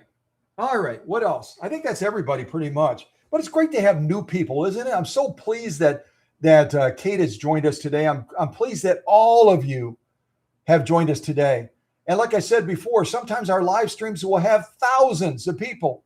Sometimes we got an intimate group. Today, we're more of an intimate group on this Saturday. That's okay. You know, it's okay to have 1 or 2 or 3 or 4 or 1,000. Doesn't matter to me. And I don't know if Kate is doing live streaming yet, showing some of her servicing and her repairs. But if you got a link, Kate, that you want to share in the live chat, go ahead and post your link. If you've got a website, post your link. If you've got a YouTube channel, post your link. We would love to see more of your work and get better acquainted with you. And as I prepare soon to retire, then I can start pushing all of my customers out to Lake Placid, New York, and say, work with Kate. She does it part-time, but she is as detailed and as particular about servicing her machines as I am. Because I sense that about Kate. Kate does it right or she doesn't do it at all. Right? Am I right, Kate? I think I'm right. All right. So she's from Syracuse, New York. Very cool. All right. So let's do our first sew off. I've been blah, blahing, and we need to sew something on this machine before we end the live stream. We got to sew something. So we're going to start with elk hide, see if we can buzz down elk hide. And I'll tell you as well that on these 99Ks, because of the horizontal oscillating hook system, because of the way the presser foot works on these machines, it does not have a spring. Most presser foots are going to have a spring. I'm trying to get a spring. Most presser foots by Singer are going to have a spring like this that's going to be in this well on the other side of this plate. Okay? And that spring is going to get compressed and it's going to push down and it's going to give you great presser foot pressure. And I've shown you before how to stretch these springs back out. Sometimes they get compressed a little bit. But on this model from 1950, and certainly the other model from 1955 that we did the light service on, they do not have a spring. It's a direct rod. There's a direct rod that goes from the presser foot adjuster up here straight down the presser foot bar. And I don't like the rods as much. I'm just going to say it. I don't like the presser foot rods as much as the springs because they don't give you the same level of evenness in the presser foot pressure. They're a little bit too intense and they either give you too much or too little. They don't give you a nice even balance like the springs do. So what I'm going to say about this before I even sew the elk hide is we don't always get the fullness of the stitch per inch that I like. Most of the 99Ks, even when they're screwed all the way in, like this one here on the stitch length controller, the more I screw it in to the right, the longer that stitch is going to get. So I'm turning it clockwise like this. I'm going to get the longest stitch possible, which is going to be 6 to 8 stitches on a 99K with this type of presser foot setup. As I unscrew it counterclockwise, I'm going to be able to shorten that stitch down to about 30 stitches per inch. Okay, so this is how we adjust stitch length on this one. On this one, we use the lever. There it is. On this one, we use the lever. On this one, we use the thumb screw and screw it in. So I've got it set as long as it'll go right now. I am going to make a prediction that we're going to get right around 8 stitches per inch. Right around 8 stitches per inch using this machine, okay? And that's okay. All right, let me come down this way. All right, let's launch into this elk hide. Then we're going to do some other sew-offs, and then we're probably going to wrap this up a little bit earlier. I always say that. I always say we're going to wrap it up earlier, and then we go 3 or 4 hours. It's the blah blah blah. It gets us every time. But I'll tell you this: this little Mite, or I think Kate called it a workhorse, which I don't disagree with. I think it is. We'll see how it does on this elk hide. All right, here we go. And hopefully I have the machine threaded back properly again. All right, here we go. Ooh, that was fun. I think my pulley slipped a little bit. All right, let me pull this to the side. give us a clip. I can see that our bobbin case is not pulling down quite hard enough. I'm going to adjust our upper tension back just a little bit. We're seeing just a little bit of a tilt. It's real subtle. Seeing a little bit of a tilt on some of these stitches.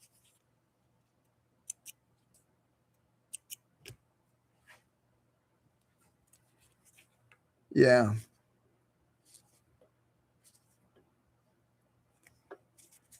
Yeah, some good looking lock stitches. I'm seeing just a slight, I'm seeing a slight tilt on the top stitches. And that might also be because we're using an embroidery needle. We're not using a leather needle. We're not getting that hole punched enough to allow that thread to tighten up. But as a precaution, since we're going to be sewing a lot of leather today, I'm going to go ahead and turn our upper tension back, turn it down just slightly to give that bobbin case a little bit more pull up so we can get that top stitch a little bit better defined. So I'm just going a little bit to the left. I don't want to go too far. I'm going to sew this one more time and we're going to shorten that stitch. We can lay down a stitch right next to it. That's going to be about 8 to 10 stitches per inch.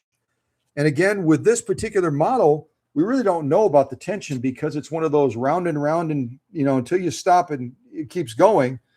Same thing is true of our stitch length controller. So what I'm going to do is I'm going to turn this counterclockwise to shorten that stitch. Let's see. 1, 2, 3. I went 3 turns. What are we going to get? I'm not exactly sure. Probably about 8 to 10 stitches per inch, but we will see. All right, so let's go back to this. And we'll do one more stitch row with a much shorter stitch. All right, here we go.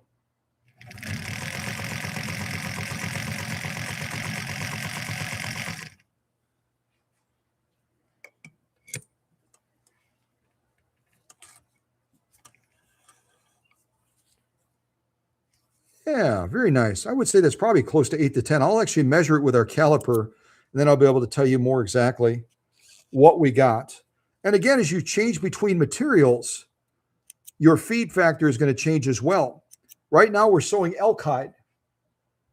If we move to an Italian leather, if we go to a protected full grain leather, if we go to a hardened leather, our stitches per inch may vary slightly because that material will feed differently over the feed dogs underneath the presser foot, especially with a 99K like this that doesn't use that spring to manage its presser foot pressure. It uses a direct rod instead. So let's get our caliper. I've got it around here somewhere, and we'll see how we did. This is going to be our first sew off. So I'm going to move us right to about 1 inch. And we'll measure our long stitch first.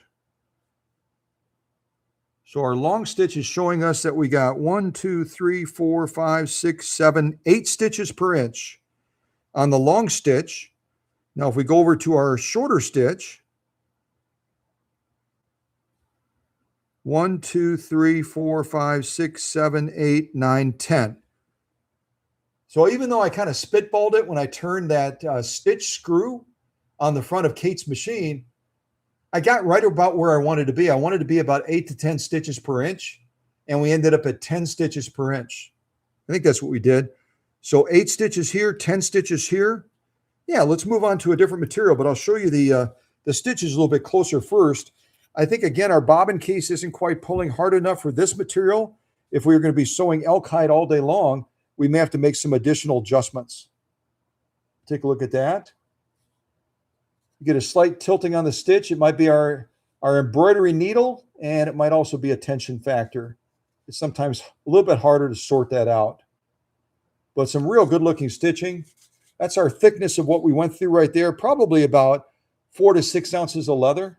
Where is it? There it is. Right around 4 to 6 ounces of leather. Here's our lock stitching on the back. We'll look at the longer stitch first. Where's my camera? There it is. Here's our longer stitch. Elk hide has a real dense nap to it. So you have to kind of pull that stitch back a little bit when you're trying to look at it.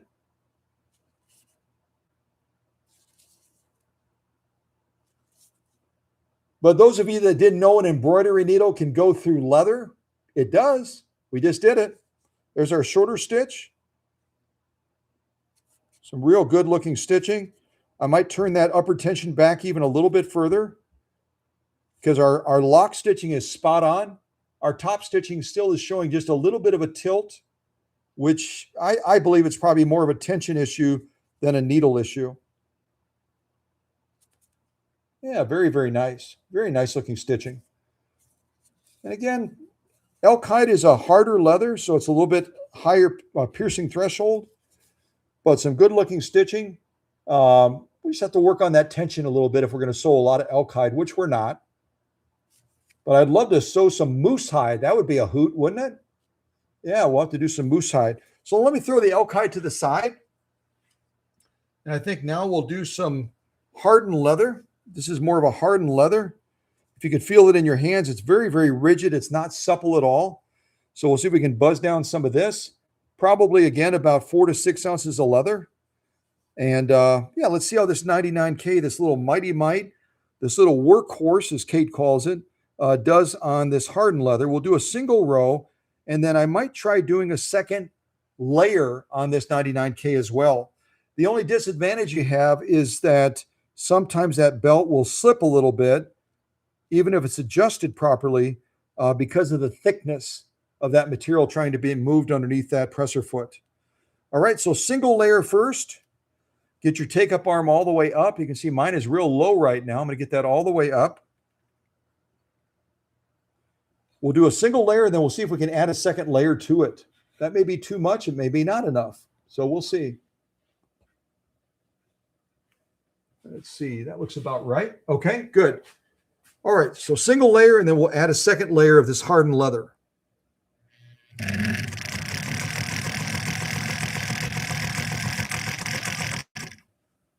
Oh, I did the shorter stitch first. I will have to shorten the short there. Yeah, very nice. I'm going to go ahead and turn our stitch length screw back in again so we can get a longer stitch next to it. I meant to do that, and I got distracted. All right, let's do this. I'm going to take our stitch length screw. We'll screw it back in clockwise. We'll turn it that 3 turns back again. And that will give us a longer stitch length on this same hardened leather. And then we can measure and see how this material, this hardened leather, does in maintaining stitches per inch compared to the elk hide that we did first. All right, here we go. Oh, I got to get my foot on that little button. Ah ha ha! There we go. I've got the original Bakelite pedal, which is what this machine would have come with, and it's sometimes hard for my size 11 shoes to get on that little button. It just is. Sometimes a little bit of a challenge.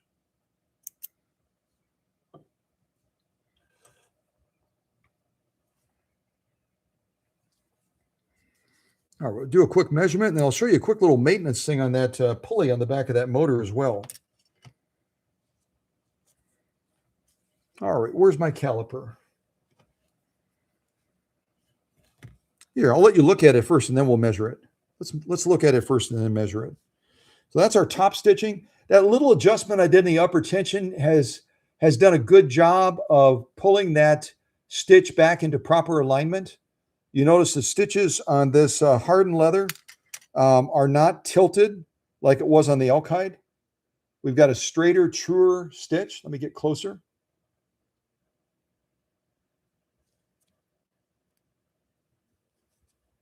A couple of those have just a slight tilt to them.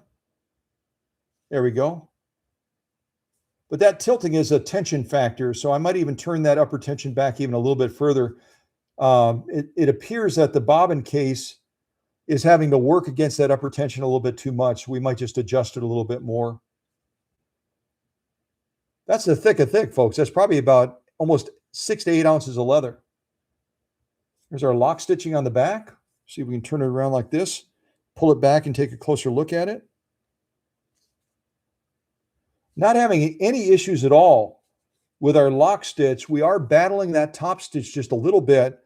So I'm going to turn that upper tension back even another turn or so. Turn it just a little bit more to the left. And again, if you joined us a little bit late and you're saying, I don't understand how that tension stuff works. How does that tension stuff work? This upper tension that you're looking at here is pulling up in the sewing process. So it's going to define the lock stitch. The bobbin case down here is pulling down, and it's going to define that top stitch.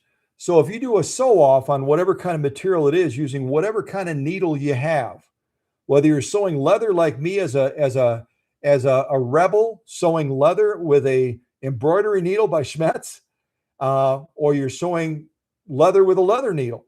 If you see a little bit of a tilting on the stitching, whether it's on the top or bottom, it generally is going to be a tension issue. If it's on the top, you can try to address it by turning the upper tension back so that bobbin case can pull down more. If it's on the bottom, you can turn that upper tension up so it's going to pull harder to define that lock stitch. Okay? I know I explain this all the time. Some of you got it. You could teach a class on it. Others join us new, or others that have been sewing for decades don't understand tension. And so that's the reason that I touch on it whenever I can, so that if we have somebody new in the audience, they're like, I didn't know that. That's why I've been struggling. I had bird nesting on the bottom, and I turned my bobbin case up higher. I turned that screw to the right, and it got worse. So it's important you know how that works so you can address it in your own sewing experiences, right?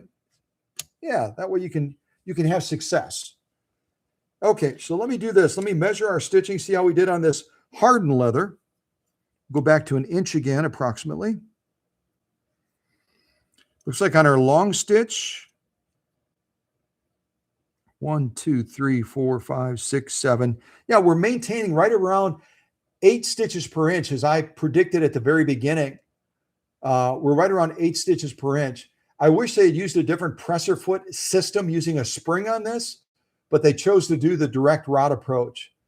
Probably cost them less money to do it. You know what I mean? Because you need a rod regardless. And then on the short stitch, I'm guessing we got right around 10.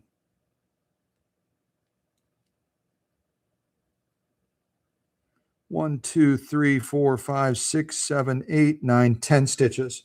Yeah, so whether it's elk hide or whether it's this hardened leather, we're maintaining about the same number of stitches per inch. On our longest setting, we're getting around 8 stitches per inch. When I turn that stitch length screw counterclockwise, around 3 turns, we're getting around 10 stitches per inch. So there's no surprises there. We're getting some great stitching, but I'm going to do some real quick maintenance on that output pulley on this motor. A lot of the output pulleys that Singer made, they made them out of metal. I wish they had stuck with the metal. I really do. But they decided when they were moving into the 1950s, they looked for ways to cut cost. And some of those output pulleys went from metal to plastic. This particular 99K has a plastic output pulley. So what we're going to do is we're going to do a quick little clean on it. Nothing fancy. I'm going to take a little bit of my rubbing alcohol. Put a little bit on the Q-tip swab, and then we're going to disengage our stop action on the clutch, and we're going to see if we can spin up that pulley to wick some of that dirt or whatever is causing it to slip a little bit. I'm hearing a little bit of a slip on it when we launch. And I don't know if I'm going to be able to show this to you. I'll do my best. Kind of go over here, go back this way, over there somewhere. This is our motor right here. On the other side of it, see if I can do this anyway. Hold on. The other side of it, I'm going to move all my sew-off materials out of the way. we've got our little output pulley right here. You see it? Yeah, you can see it. We got our little output pulley right there. What I'm going to do is I'm going to disengage our stop action, which you can just barely see it right there. I'm going to slide just a little bit of material. Just in case the needle moves a little bit, I'll put a little bit of material underneath there. I've disengaged the clutch. So what I'm going to do now is I'm going to try to spin this up. And I'm going to very carefully, with it spinning up, I'm going to put that Q-tip swab right between the 2 points of the belt on this plastic output pulley. And we'll see if we can clean that up just a little bit. You can do the same thing with the little well on the balance wheel track where the belt rides. You can do the same thing on that as well to get any dirt or moisture or gook or whatever it is that can sometimes get picked up on there. We'll see if we can just clean this up just a little bit. Let me get that in there. Hold it real stiff.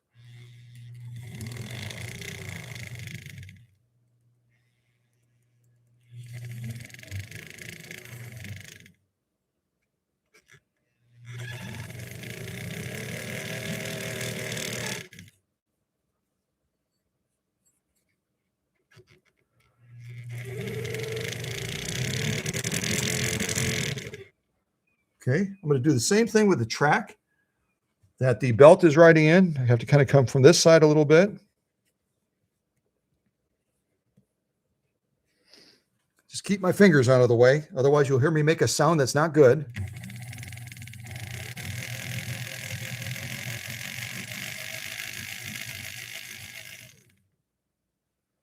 Now, this might indicate to us why it might have been slipping a little bit.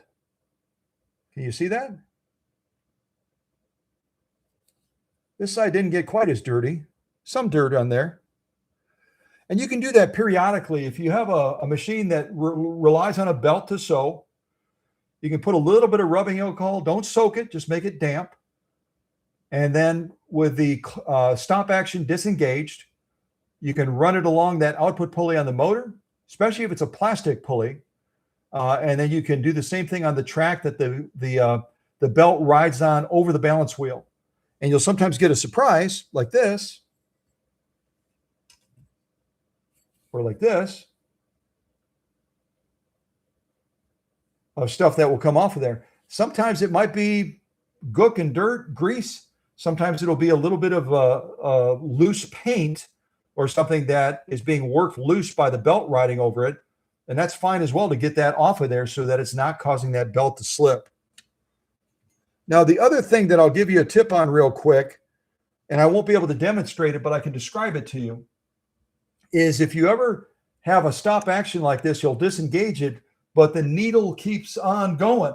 It keeps on trucking.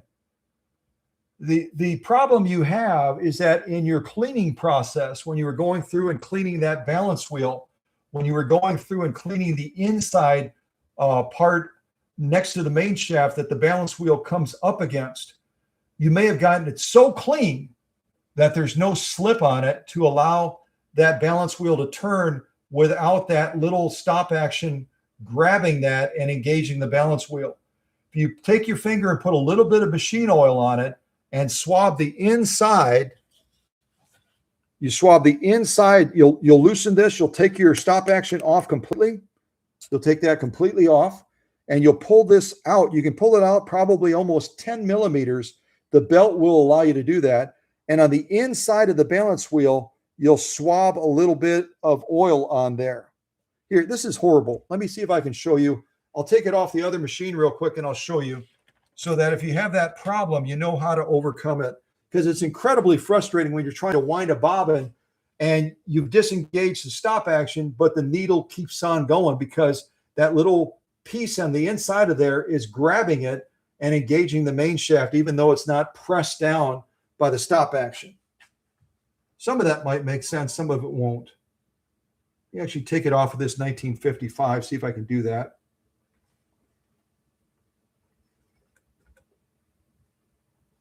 Of course, I would get one that's really, really tight.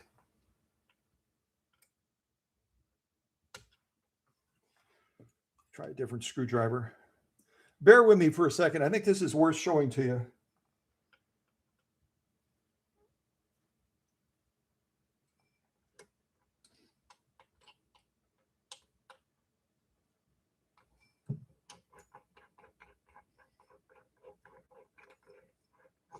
Okay, I got it.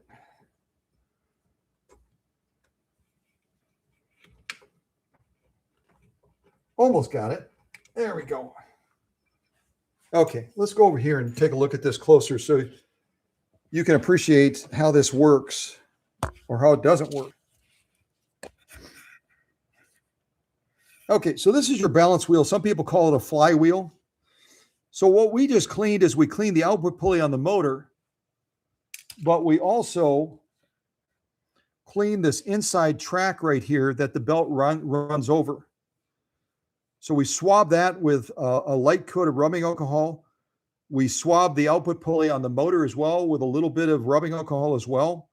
And rubbing alcohol wicks away very quickly, so it's not going to get transferred generally to the belt. But if you want to, you can run it over with a dampened Q-tip swab like this. And then you can take the other side that's dry and you can dry it off as well. Look at that one. That one's filthy too. But what generally happens is one of two things. When you disengage the stop action, imagine that this is on the machine.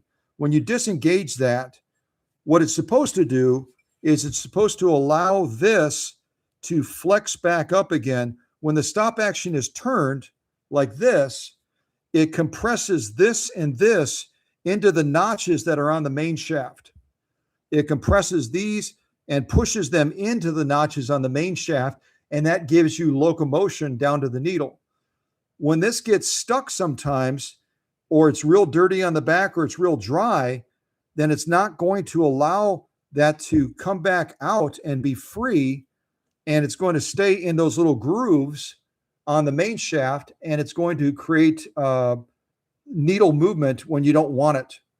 So what I recommend doing is once you get all of this cleaned properly, you clean this as well. This is filthy right now. You got to clean this as well, the inside. See that? You got to clean this because this is what's going to be making contact in proximity to the main shaft up against the machine. So right now this is filthy. It needs to be cleaned. This needs to be cleaned so it's absolutely spick and span. So imagine that clean, even though it's not. Clean that. You can use a Dremel on here, or you can use one of those wire brushes to get all that gook off. Get this cleaned off as well. Get this cleaned as well. When you put it back on, make sure you have these so that they're pointing out towards you. See how they're kind of beveled up a little bit? This should be facing out because they have to get pressed into the main shaft notches to drive the machine. But once you get it all clean, imagine that it's clean, you'll put a light coat of oil on the back of here. You do it with your finger. Light coat of oil on there. That's probably heavier than I wanted to do it, but you get the idea. So we're lubing the back of that before we put it back onto the machine. After it's been cleaned, you lube the back of here, you lube this. You also lube the inside of here as well. So I'm going to put a few drops of oil on there. Take my finger. My pointer finger is just about the right size. Lube the inside of that as well. We've already cleaned this, even though it looks filthy right now. Imagine that it's clean, okay? So we lube this, we lube that, we lube this. We're also going to put a little bit of lubricant on the back of this as well, the part that's facing in. And then when we reassemble it on the machine, it's going to allow this to turn. Should do like that, right? It's going to allow this to turn, and it's going to allow this to fully disengage so that you don't have that needle movement when you turn your stop action. You can even put a little lubricant on the back of here as well, because the stop action, as this is pressed in, as this is turned and pressed in, the stop action is going to be sort of like this up against the back of here. Okay? So you can also put a little bit, once you get it cleaned, you can put a little bit of lubricant on the back of here as well. It's not going to get onto your belt if you don't put it on as heavy as I did it. Sometimes a teacher, always a student, right? I'm trying to demonstrate it, and I put it on a little bit too heavy. I can fix that before I put it back on. I can take a little cotton ball like this, just wipe off the excess. But that little bit of lubrication in here, here, and here, And then also on the inside of here, right on the inside of there, and on the face the part that's facing in, which would be this side with the flanges pointing out, put a little bit of lubricant on there. And guess what?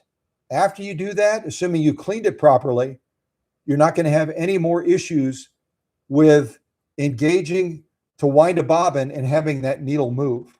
Okay, you should be good to go. All right, so that was your 10-cent tip on stopping the needle from moving when you don't want it to move, doggone it. All right.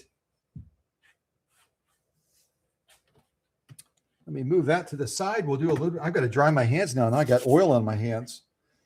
All right, let me do this. Let me put on just a little bit of music for you all, just for a second, while I get a drink of tea and dry off the oil from my hands. So what would we call that little block of instruction I just did? Stopping the stop action from stopping you, something like that. I have no idea. All right, let's dance some more. Get up and dance. You've been sitting too long.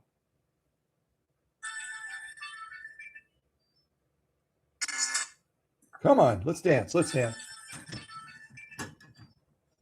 Yeah. Oh, yeah. Yeah. This is dance music.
All right, I have to stop that music.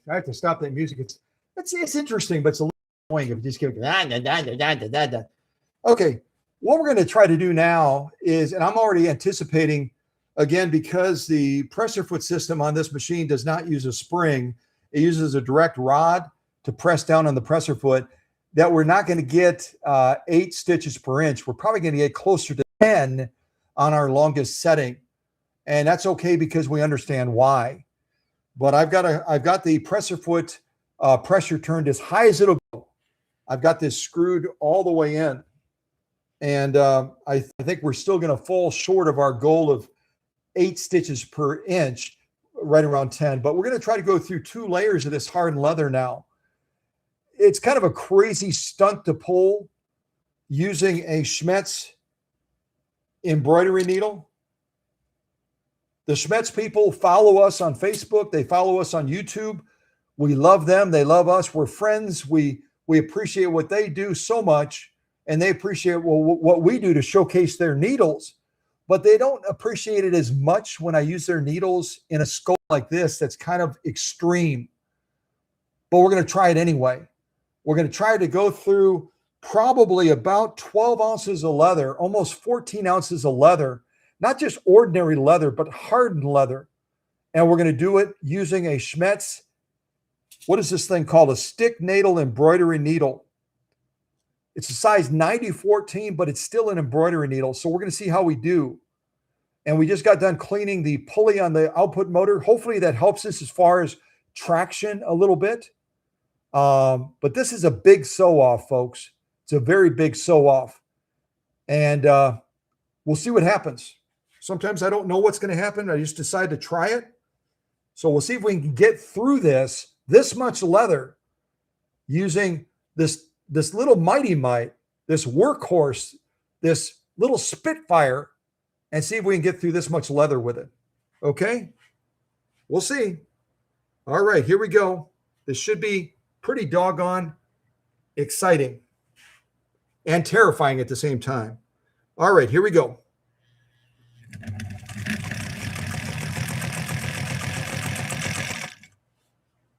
That wasn't as bad as I thought. That wasn't as bad as I thought. Maybe that little cleaning we did on the pulley and on the rim of the balance wheel really made a difference, huh? Yeah, I'll believe that.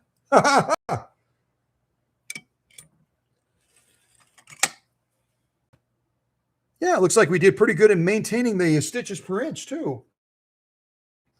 Wait until you see this sew off. It's kind of crazy.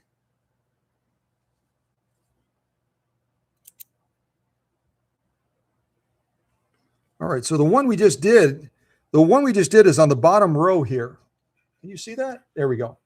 The one we just did is on the bottom row here. This was our first sew offs through a single layer. Then we just did 2 layers of this hardened leather. And we did this last row on the bottom. I'll tell you one thing, I'm liking the way those stitches are looking. We turned our upper tension back a little bit further to allow that bobbin case to pull down. It seems to slowly but surely be making a difference. It seems to be making a difference. Let's do our measurement real quick and see how we did. And then we'll look at that lock stitching on the back to see if I turned that upper tension too far and maybe we're starting to lose the definition of our lock stitch. Let's see how we did. Let's go back to 1 inch. This is the one we just did on the bottom, 2 layers.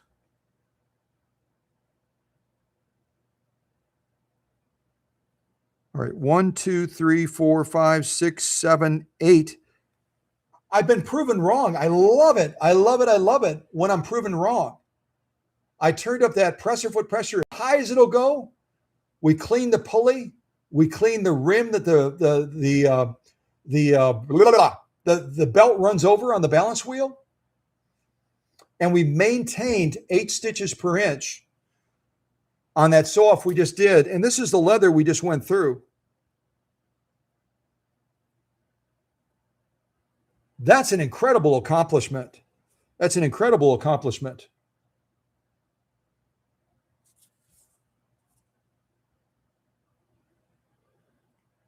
If you have a 99K or you have a Spartan 192K, I challenge you to try a sew off like this on your machine and see if you can pull it off. I challenge you.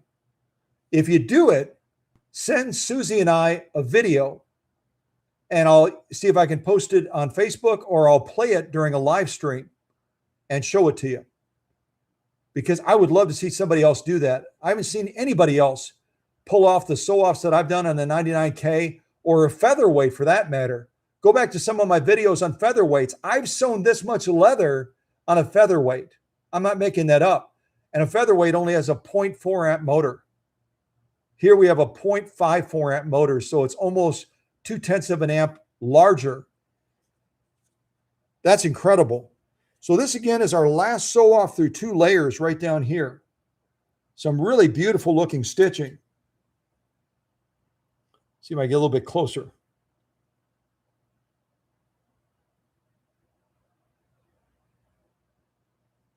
Look at that. That's terrifying. That is literally terrifying. We turn it over. Let's look at our lock stitching. We're only going to have the 1 row. See if we can pull it back. You can take a look at it.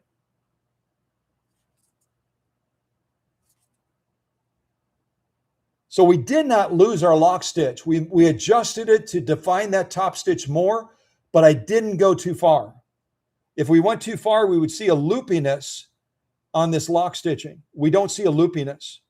It's nicely defined. The formation is good. The spacing is good. There's no tilting of the stitch. So we've got a sweet balance right now. If we were going to be sewing leather like this all day long, we would leave our tension alone because we've got a sweet balance. Lock stitching looks bang on. A lot of leather. Our top stitching got better and better and better as we made adjustments.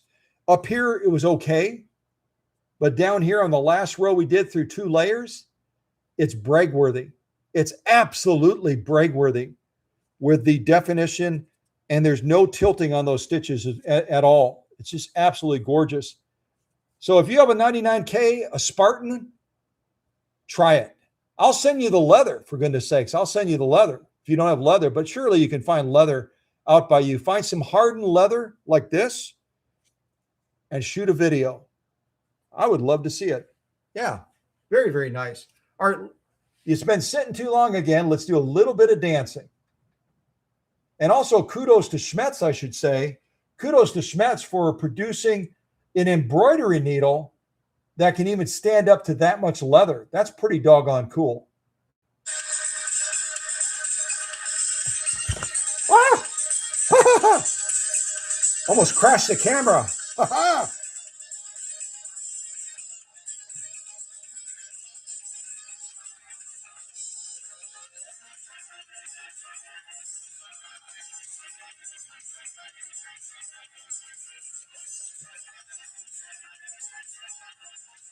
All right. I hope you got up to dance a little bit. I hope you stretched your legs a little bit. I hope you stretched your legs. Come on now. That's one of your resolutions, is to dance more at live streams. Dance more at live streams. That's a New Year's resolution. Okay, so now we're going to sew some of this vinyl leather. This is leather on top, but it's got a vinyl base, and you can kind of see that when you look at it from the side. There's our almost like a felt vinyl on the bottom, and then a thin little layer of leather on top. But it's not leather all the way through like we just sewed through 2 layers of. But vinyl is equally tricky to sew. It's equally tricky to sew. So we're going to see how this little Mite, this little Spitfire, does sewing through a single layer of this vinyl leather mix. Okay, let's give it a go.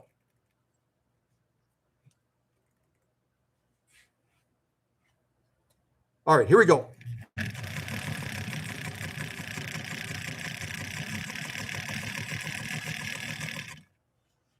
I love the way it's feeding right now. I love the way it's feeding. That feeds really, really nice.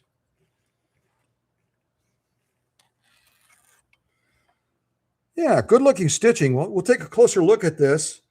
I might even cut the edge and see if we can go through 2 layers of this, but that with vinyl, that might be too much. That might be too much.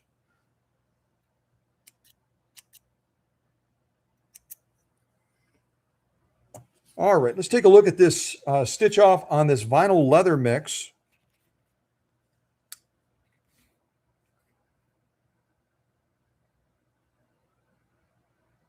Eventually, the camera's on break right now. Come on, camera, come on. Come on, camera, you can do it. There we go. That's some beautiful stitching on this vinyl leather mix as well. And I talked about in the last live stream, some people making purses or projects, if they want to sell a product at a little bit of a cheaper price, or that maybe they don't have access to the certain types of leather they're looking for, this might be a good alternative. And you can produce some beautiful stitches on it. Look at those stitches.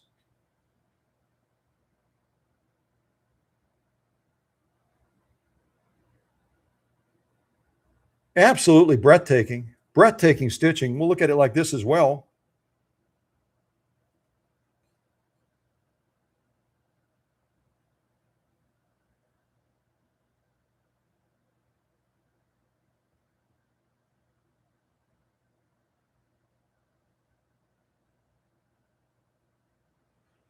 So some beautiful top stitching on this leather vinyl mix. Very, very nice looking stitching.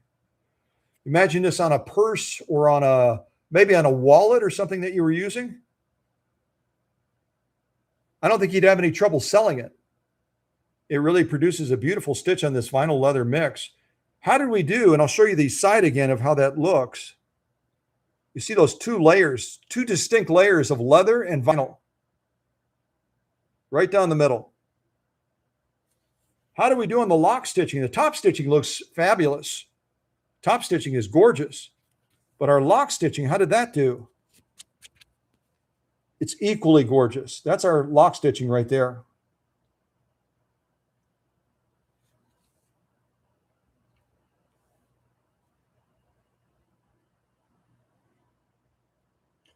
So some beautiful top stitching, some beautiful lock stitching as well on this leather vinyl mix. Again, maybe a good alternative if you're wanting to make something look like leather, but you don't want to have that added cost. This might be something you want to try out, and you can produce a beautiful project sewing through this material. Now, can I do 2 layers of it? I have no idea. I didn't try it. I'd be willing to try it. But again, with that vinyl factor, it might be too much, especially using an embroidery needle. Embroidery needle is not really designed for that purpose, but we'll see if we can pull it off. Maybe. I'm using my Guggenheim professional tailoring shears to cut through this material very, very easily, all the way to the tip if I choose to do that. So now we've got 2 layers of this. I'm going to orientate them the same way, like this. It's going to give us a thickness that's pretty daunting. There's our thickness that we're going to be trying through these 2 layers of this leather vinyl mix.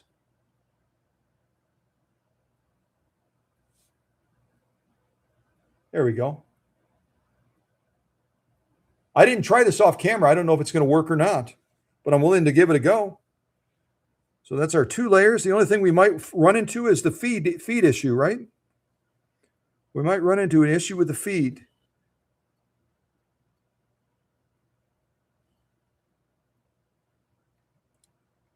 All right, there's our presser foot pressure down. I'm wondering if I should clamp this or clip this in some way. Where did I put my clips? I've got my clips somewhere around here. Here they are. They're with my rubber bands. That's where anybody would put clips, wouldn't you?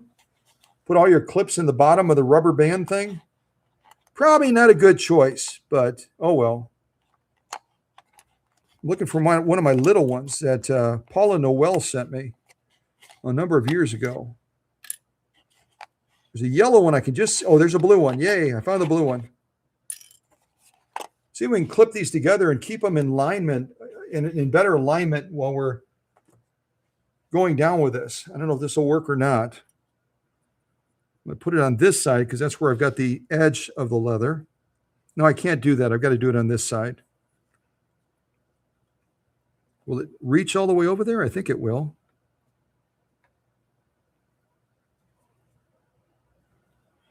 Tell you what, I'm going to put them over here and then I'll pull them off as I get closer because I think that'll work a little bit better maybe. I'll pull them off as I get closer, just trying to keep these 2 layers together somewhat. All right. 2 layers of this vinyl leather. Oh, I got to adjust the camera again. Where's the camera? I'm going to have to move these real quick as I'm going. I'll try to slow it down. Try to slow it down as I'm going through here, and I'll pull this clip off, and then we'll pull that clip off once we got this stitched down a little ways. Let's see how we do. All right. Ah, we spun again. It gets so thick. All right, here we go. Come on, come on, come on. We can do it. We can do it.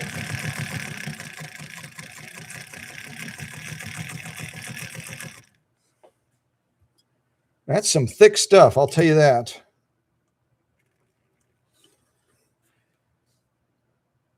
Yeah, we're a little stubbier, a little bit stubbier, but we maintain some good stitch appearance.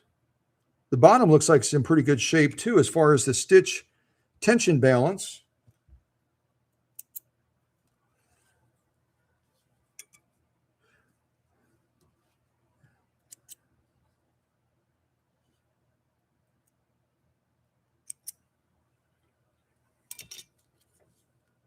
Okay, so that's our top row. We'll look at these first, and then we'll look at the bottom lock stitch. So the one on the bottom here next to my thumb is the one that we just did. That's through 2 layers.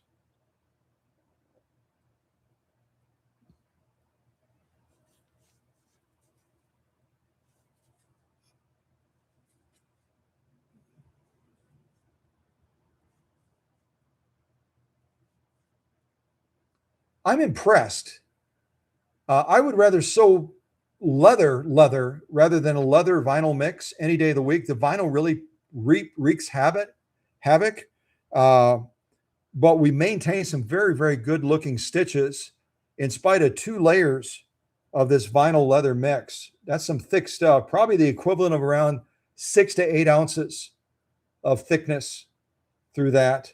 Maintain some beautiful stitching on both of those rows, even the bottom one when we did 2 layers. And then over here, our lock stitching also maintains some very good balance as well. See if we can get a closer look at that.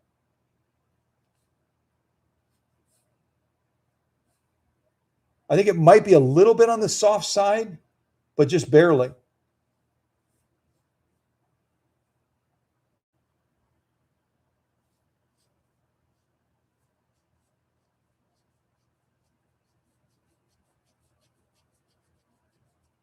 I didn't know if that would work or not. We got a little bit of a pulley spin with the belt because this stuff is that the vinyl really makes it difficult to get through to move that material. But we were able to give it a little bit of a boost. It made it through there. It maintained beautiful stitch integrity on the single layer and then the 2 layers using that embroidery needle. And then it also maintained good stitch balance on the lock stitching as well. That's a major accomplishment. Sewing vinyl is a challenge by itself, but when you have a leather vinyl mix like this, 2 layers, wow. What a great accomplishment with this little workhorse, as our friend out in New York calls it. And these little clips that Paula Noel gave me, I think they saved me in keeping that material together, to be honest with you. I'll keep them on top of the rubber bands now in case I need them again. So far, we've gone through the elk hide. We've gone through 2 layers of this hardened leather as well. We've gone through now these 2 layers of this leather vinyl mix. And you know what? This machine is, we could stop right now. We could stop right now because this machine has proven that it can get the job done. But I think we'll do a couple more sew-offs. We'll do a couple more sew-offs and give this little Mite a chance to flex its muscles just a little bit more before we wrap up this live stream. But I do want to wrap it up pretty quick because we're already at 2 hours and 30 minutes, 2 hours and 38 minutes.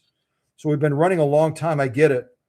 But I'll do a couple more sew-offs. I think we need to sew probably denim. And I wouldn't mind sewing canvas as well. We'll do some denim and canvas, maybe a little bit more leather. And then we'll wrap this live stream up. But I hope all the tips I've given you are helpful. I hope the little blocks of instruction I've given you on different service points for this machine will help you on your 99K or help you on your Spartan 192K. Yeah, because that's really what it's all about, right? We need to help each other figure it out. All right, how about a little bit of rag time as I get a drink of tea? And then we'll go through some more sew-offs and we'll wrap this live stream up.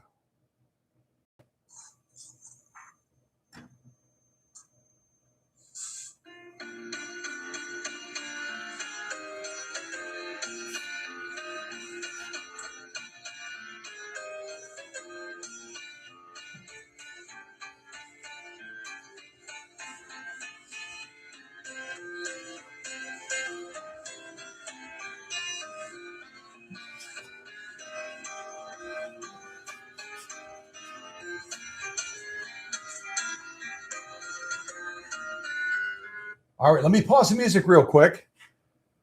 So I'm going to give you an impromptu contest. I'm going to give someone an impromptu contest, and you'll have a chance to either win a small set of those micro screwdrivers that I used to do that quick service on the other 99K, these little babies here. You can either win a set of these micro screwdrivers, or you can win a mechanical caliper that I use almost in every single live stream. So either a mechanical caliper, I'll grab the one that I'll actually send you. That's the mechanical caliper. Brand new in the box, or the whatever this thing is. Pocket caliper. So you can either win a pocket caliper or a little mini-me type screwdriver set. You've got a blue one that's the regular tip, and you've got the Phillips, the red one. If you can be the first to type this in the live chat, I'm going to ask you to type, excuse me, I'm going to ask you to type the year that the 99K introduced, the year that it ended production, and what model it replaced, and what year that model what year that model was produced in the US. So the 99K, the year it started, the year it ended, and then the start and end year date for the model that it replaced, and what model was that. I know that's a little bit to figure out, but I covered it in the live stream, and if you were paying attention, you should be able to be the first one to type that in the live chat. If you don't have access to the live chat and you're just saying, doggone it, I want to participate, then you can text me those answers as well. You can text me those answers. The start and end date for the 99K, the start and end date for the model it replaced, and what model was that people claim that it was replaced. I'm not going to say, ask you to say was one a full-size machine, was one a three-quarter size machine, but if you want to throw that in as well to demonstrate how smart you are, you can do that. So anyway, go at it. See if you can get it. That would be cool.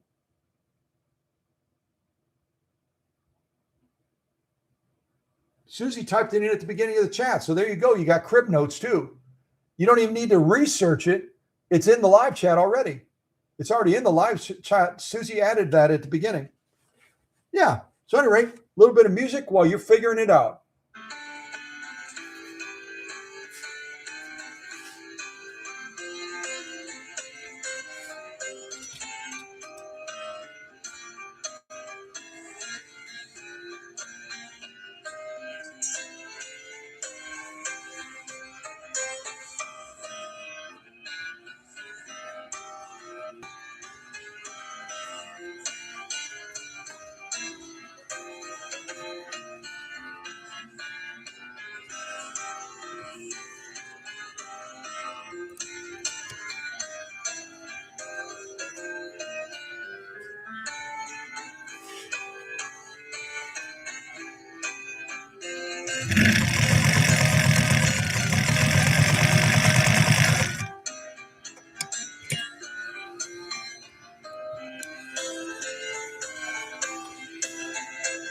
Aha. Uh-huh.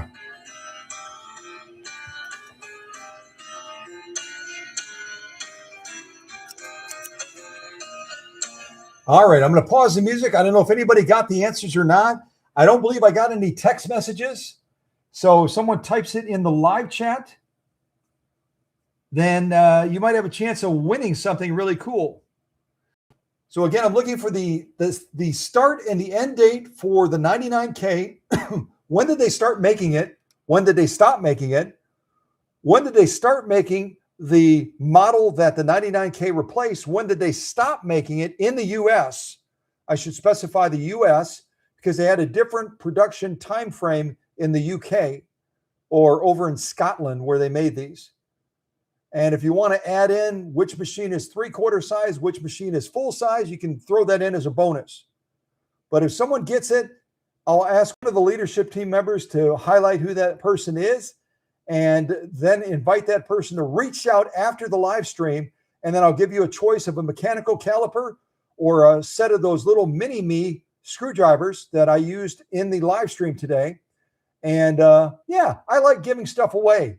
It's a blessing and a curse, but Susie understands, right, honey? Yeah, you do. All right, a little bit more music as I get ready to show you the sew-off on these 4 layers of canvas that I just did. All right?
All right, I'm going to stop it right there.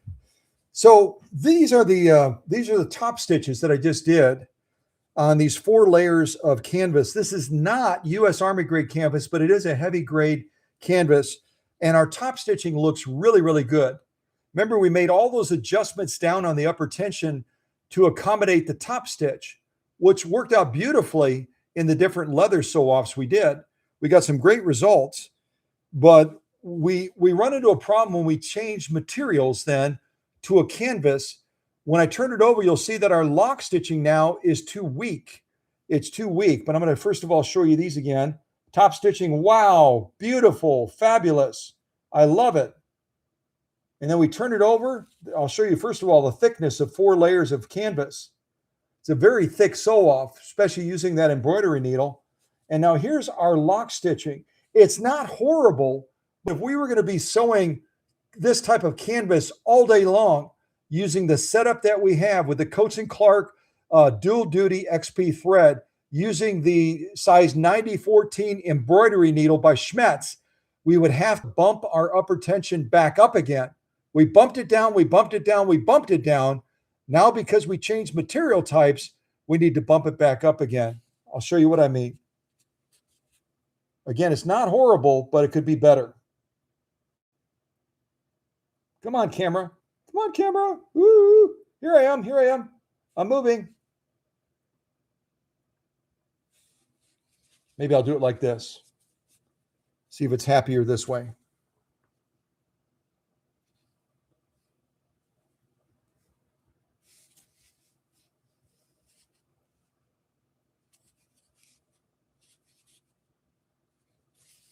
I'm trying to get it like this because you can see it more easily. See if the camera will cooperate with me. There we go. Come on, camera, you almost had it.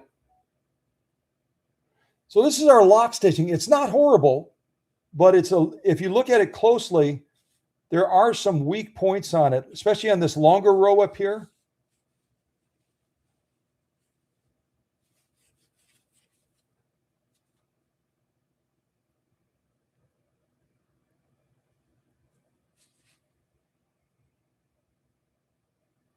Camera's getting tired. It's been a long live stream. It's looking for a cookie and a blanket. It's looking for a cookie and a blanket. But my point is, as you go between a diverse field of materials, you may have to adjust your tension. And in this instance, while we were sewing all the leathers, we made certain tension adjustments and we had success. Here, we're moving now over to the canvas, and we potentially have to make another tension adjustment again to accommodate that lock stitch. The top stitch looks great. Looks really, really good. The lock stitch, not as much so, especially on the longer stitching.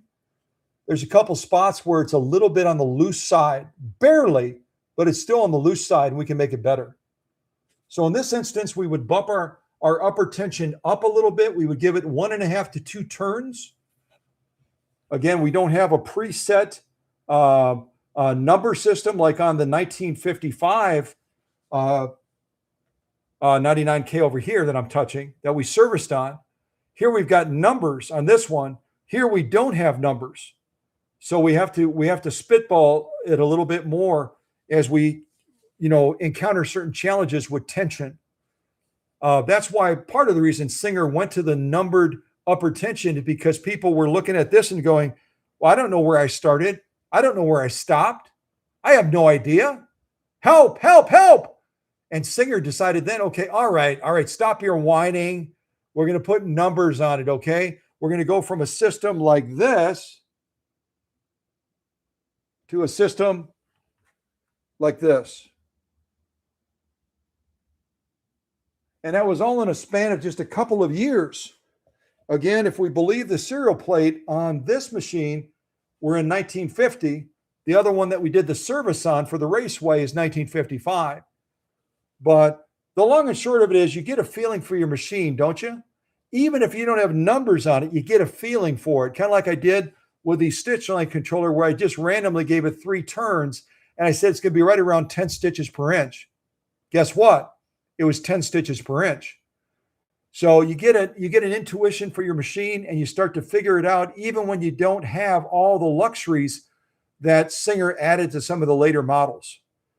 But some good success on this canvas material. Just a slight tension adjustment. If we were going to be sewing this stuff a long time, which we aren't, then we'd be able to nail it. But some real good results nonetheless. All right. Now I promised we would do a little bit of denim, right? We're going to do a little bit of denim now. I'll put on a little bit more ragtime and get a sip of tea. And then we're going to be moving towards wrapping this up. I want to thank everybody, especially our new folks, for sticking it out. Like I said, sometimes we have huge audiences. Sometimes we have more intimate audiences. I love them all. It's perfect. All right, ragtime, and then our final offs.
All right, I'm going to pause that real quick.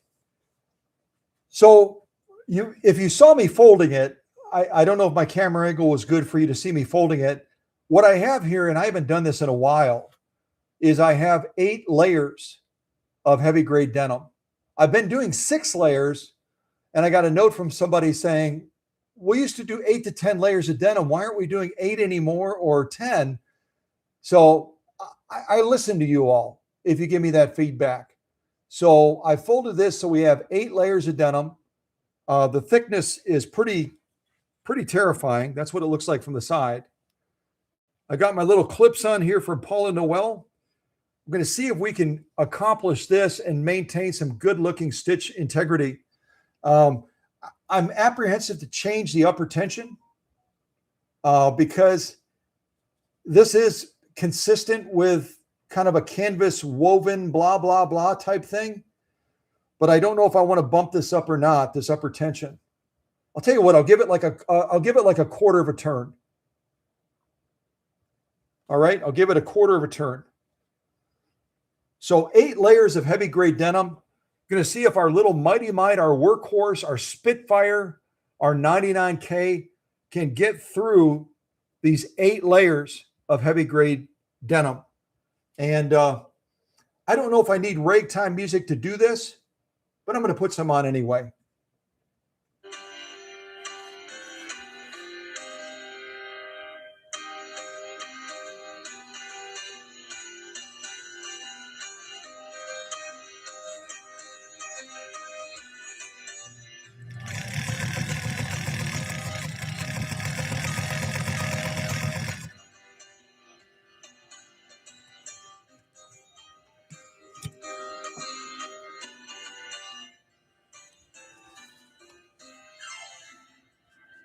Very, very nice. Very nice.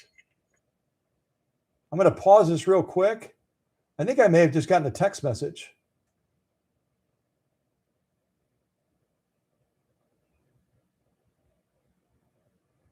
Oh, Jenny got it. Okay. Susie just sent me a text message saying that Jenny got the contest that I threw out there as far as winning a mechanical caliper or winning the little mini-me type screwdriver set.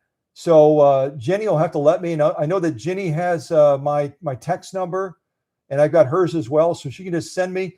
I still have to send out the winter stuff from last time. So if Susie will remind me going back who won the last contest. I want to say it was, I'm blanking on her name. I'm blanking. Anyway, we'll figure it out. We've got to mail a couple of things out. And once we find out what Jenny's preference is, we'll go ahead and mail out whatever she asks for, whether it's a screwdriver set or whether it is a mechanical caliper. And I'm going to continue giving stuff away. I think it's fun. I think it's an incentive, and it rewards learning. Our whole setting here is a classroom. We learn from each other. You learn from me. And I think when you give students, a reward, an acknowledgement of having accomplished something, it helps them to be inspired to want to learn more, right? And it also inspires all of those fellow students who are also fellow teachers to want to teach others what they've learned. That's a win-win, don't you think? Yeah, it's a win-win. Let's take a look at this denim, see how we did. We went through 8 layers of denim. I haven't done that for a while. As my friend from, where were they? Australia, I want to say. Somebody from Australia sent me an email and said, why aren't we doing 8 to 10 layers of denim any longer? So, yeah, we just did 8 layers of denim. Let's take a look at these and see how we did. All right, let me see if I can line it up. Take my glasses off because then it's blurry.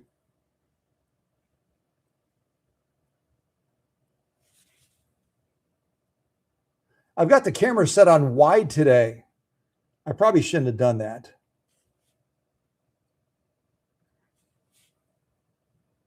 Very nice looking stitching. That's our top stitching right there. And it's good to see that because when I adjusted that upper tension up a little bit, I took a little bit away from that bobbin case pulling down, didn't I? Let me do it like this. Maybe it'll focus a little bit better.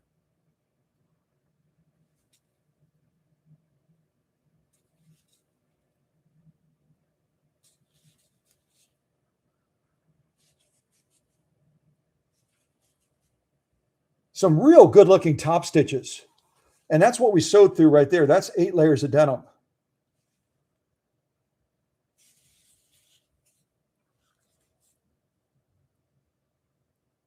Now let's turn it over and see how we did on our lock stitching. We'll turn it over like this. This is our lock stitching now in the back. See if we can zero in on those. Remember, I bumped up that upper tension just a little bit, about a quarter turn. Let me try it like this. For some reason, the camera likes it better this way. And I'm glad I adjusted that upper tension because all in all, it looks like we have a very, very good looking lock stitch through these 8 layers of denim. Very, very good looking. The spacing, the formation, the integrity of the stitch is absolutely as it should be. Absolutely as it should be. So I want to thank my friend from Australia sending me that email and saying, you're doing 6 layers, you're doing 6 layers. Why don't we do 8 to 10 layers anymore? Because this is what 8 layers of heavy gray denim looks like. And this little Mite laid down beautiful top stitching, lock stitching. I may have done that backwards, but beautiful stitching all the way around through all of that denim. All of that denim, no challenge, no trouble, no issue whatsoever. It probably was, and I'm just saying, it probably was the ragtime music that inspired it to do that. Probably. All right. So let me see. I think the last stitch off I'll do, I've been doing this a little bit more, is the Amazon packing parchment paper, and this will wrap up the live stream. So all of you that have been going, I love Scott. I love what he presents. I love what he teaches us. I love these live streams, but I got to go to the bathroom. Let me get through this and then go to the bathroom. Okay? Seriously, go to the bathroom now. I'll wait for you. Let me know when you're back. All right? Let me know when you. All right. Let's see how many layers we can pull out of this. There's 2 layers of Amazon packing parchment paper. We're now, let me adjust the camera. We're now up to 4. Now up to 6, 8, 10, 12, 14.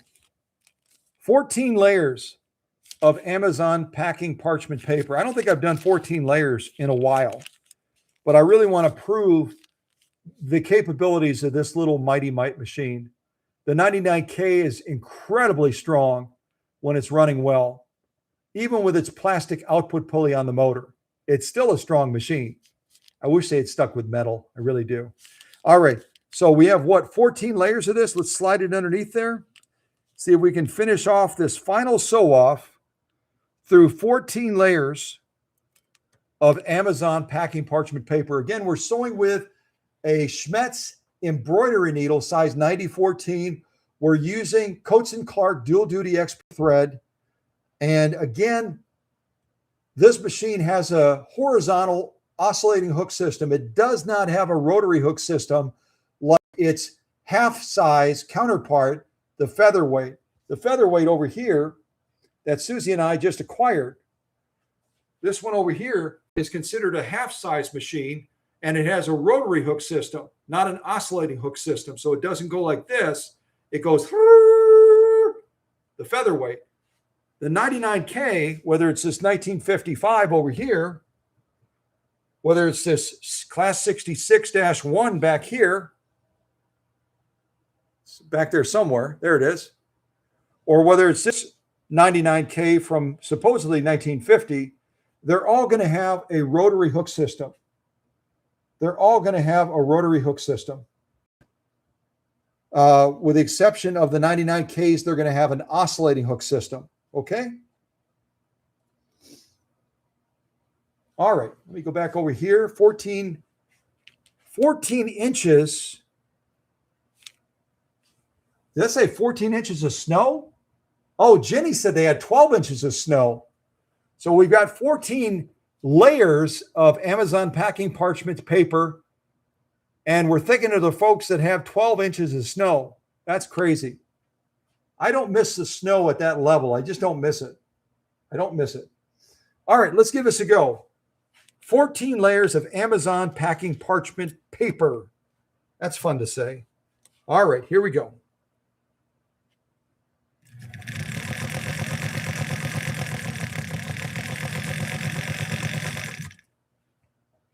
Oh yeah. Oh yeah. Oh yeah. Oh yeah. Oh yeah. Oh yeah. Oh yeah. Oh yeah. Come on. Oh, very nice. Very, very nice.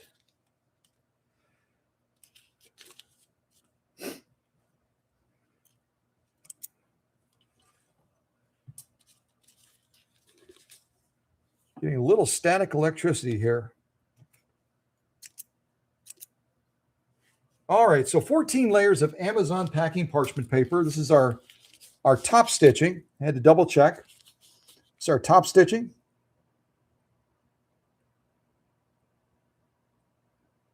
Those are beautiful stitches, folks. Beautiful, beautiful stitching. So if you've never tried stitching paper, give it a try. You can make some beautiful projects. Beautiful, beautiful projects with paper. You get those Amazon boxes, don't throw away your paper. Do what Susie does. She rolls it up or folds it up, and then I can use it in sew-offs. Yeah, beautiful stitching. How do we do on the lock stitching through all this paper? How do we do on the lock stitching? Yeah, I'd say maybe a little bit more upper tension, but all in all, very, very good looking stitching as well. We could tighten it up just a little bit by bumping our upper tension up a little bit further. But very, very good lock stitching as well. That's a lot of paper to go through. 14 layers of Amazon packing parchment paper. That's a lot of paper. You look at it from the side. Actually, from this side, you can see it more clearly. Or this side. But at any rate, I want to thank everybody for joining us today, for persevering through another long live stream. We've been running just a little bit over 3 hours, but we accomplished a lot. I taught you a lot of new things today, I hope. and you've gained a new appreciation for this 3/4 size Mighty Mite, this 99K from 1950. We did Amazon packing parchment paper, 14 layers of that. We did 8 layers of denim. We did 4 layers of canvas. We did elk hide.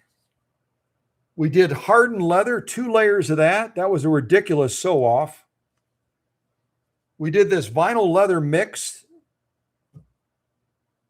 And off camera, I did Italian leather. Off camera, I did more of the vinyl leather mix on the same needle. I did cowhide. And I also did cotton.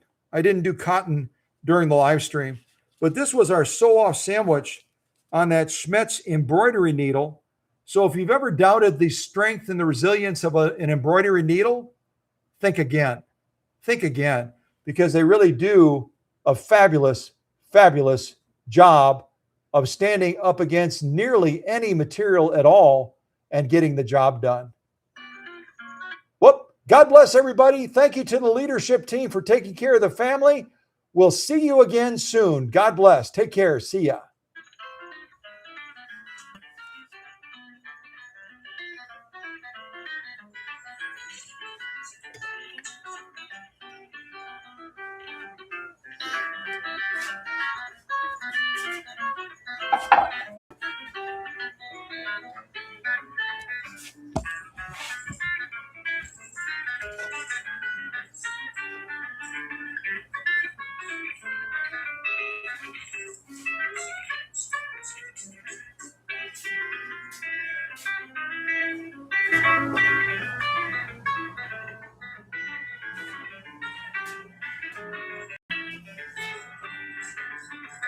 I got to pause the music and say thank you also to the owner, Jackie, for bringing this machine to me, along with your incredible dress master machine that we previously presented. All right. Forgot to say that. Got to thank the owner. Hello, Scott. All right. More of the music.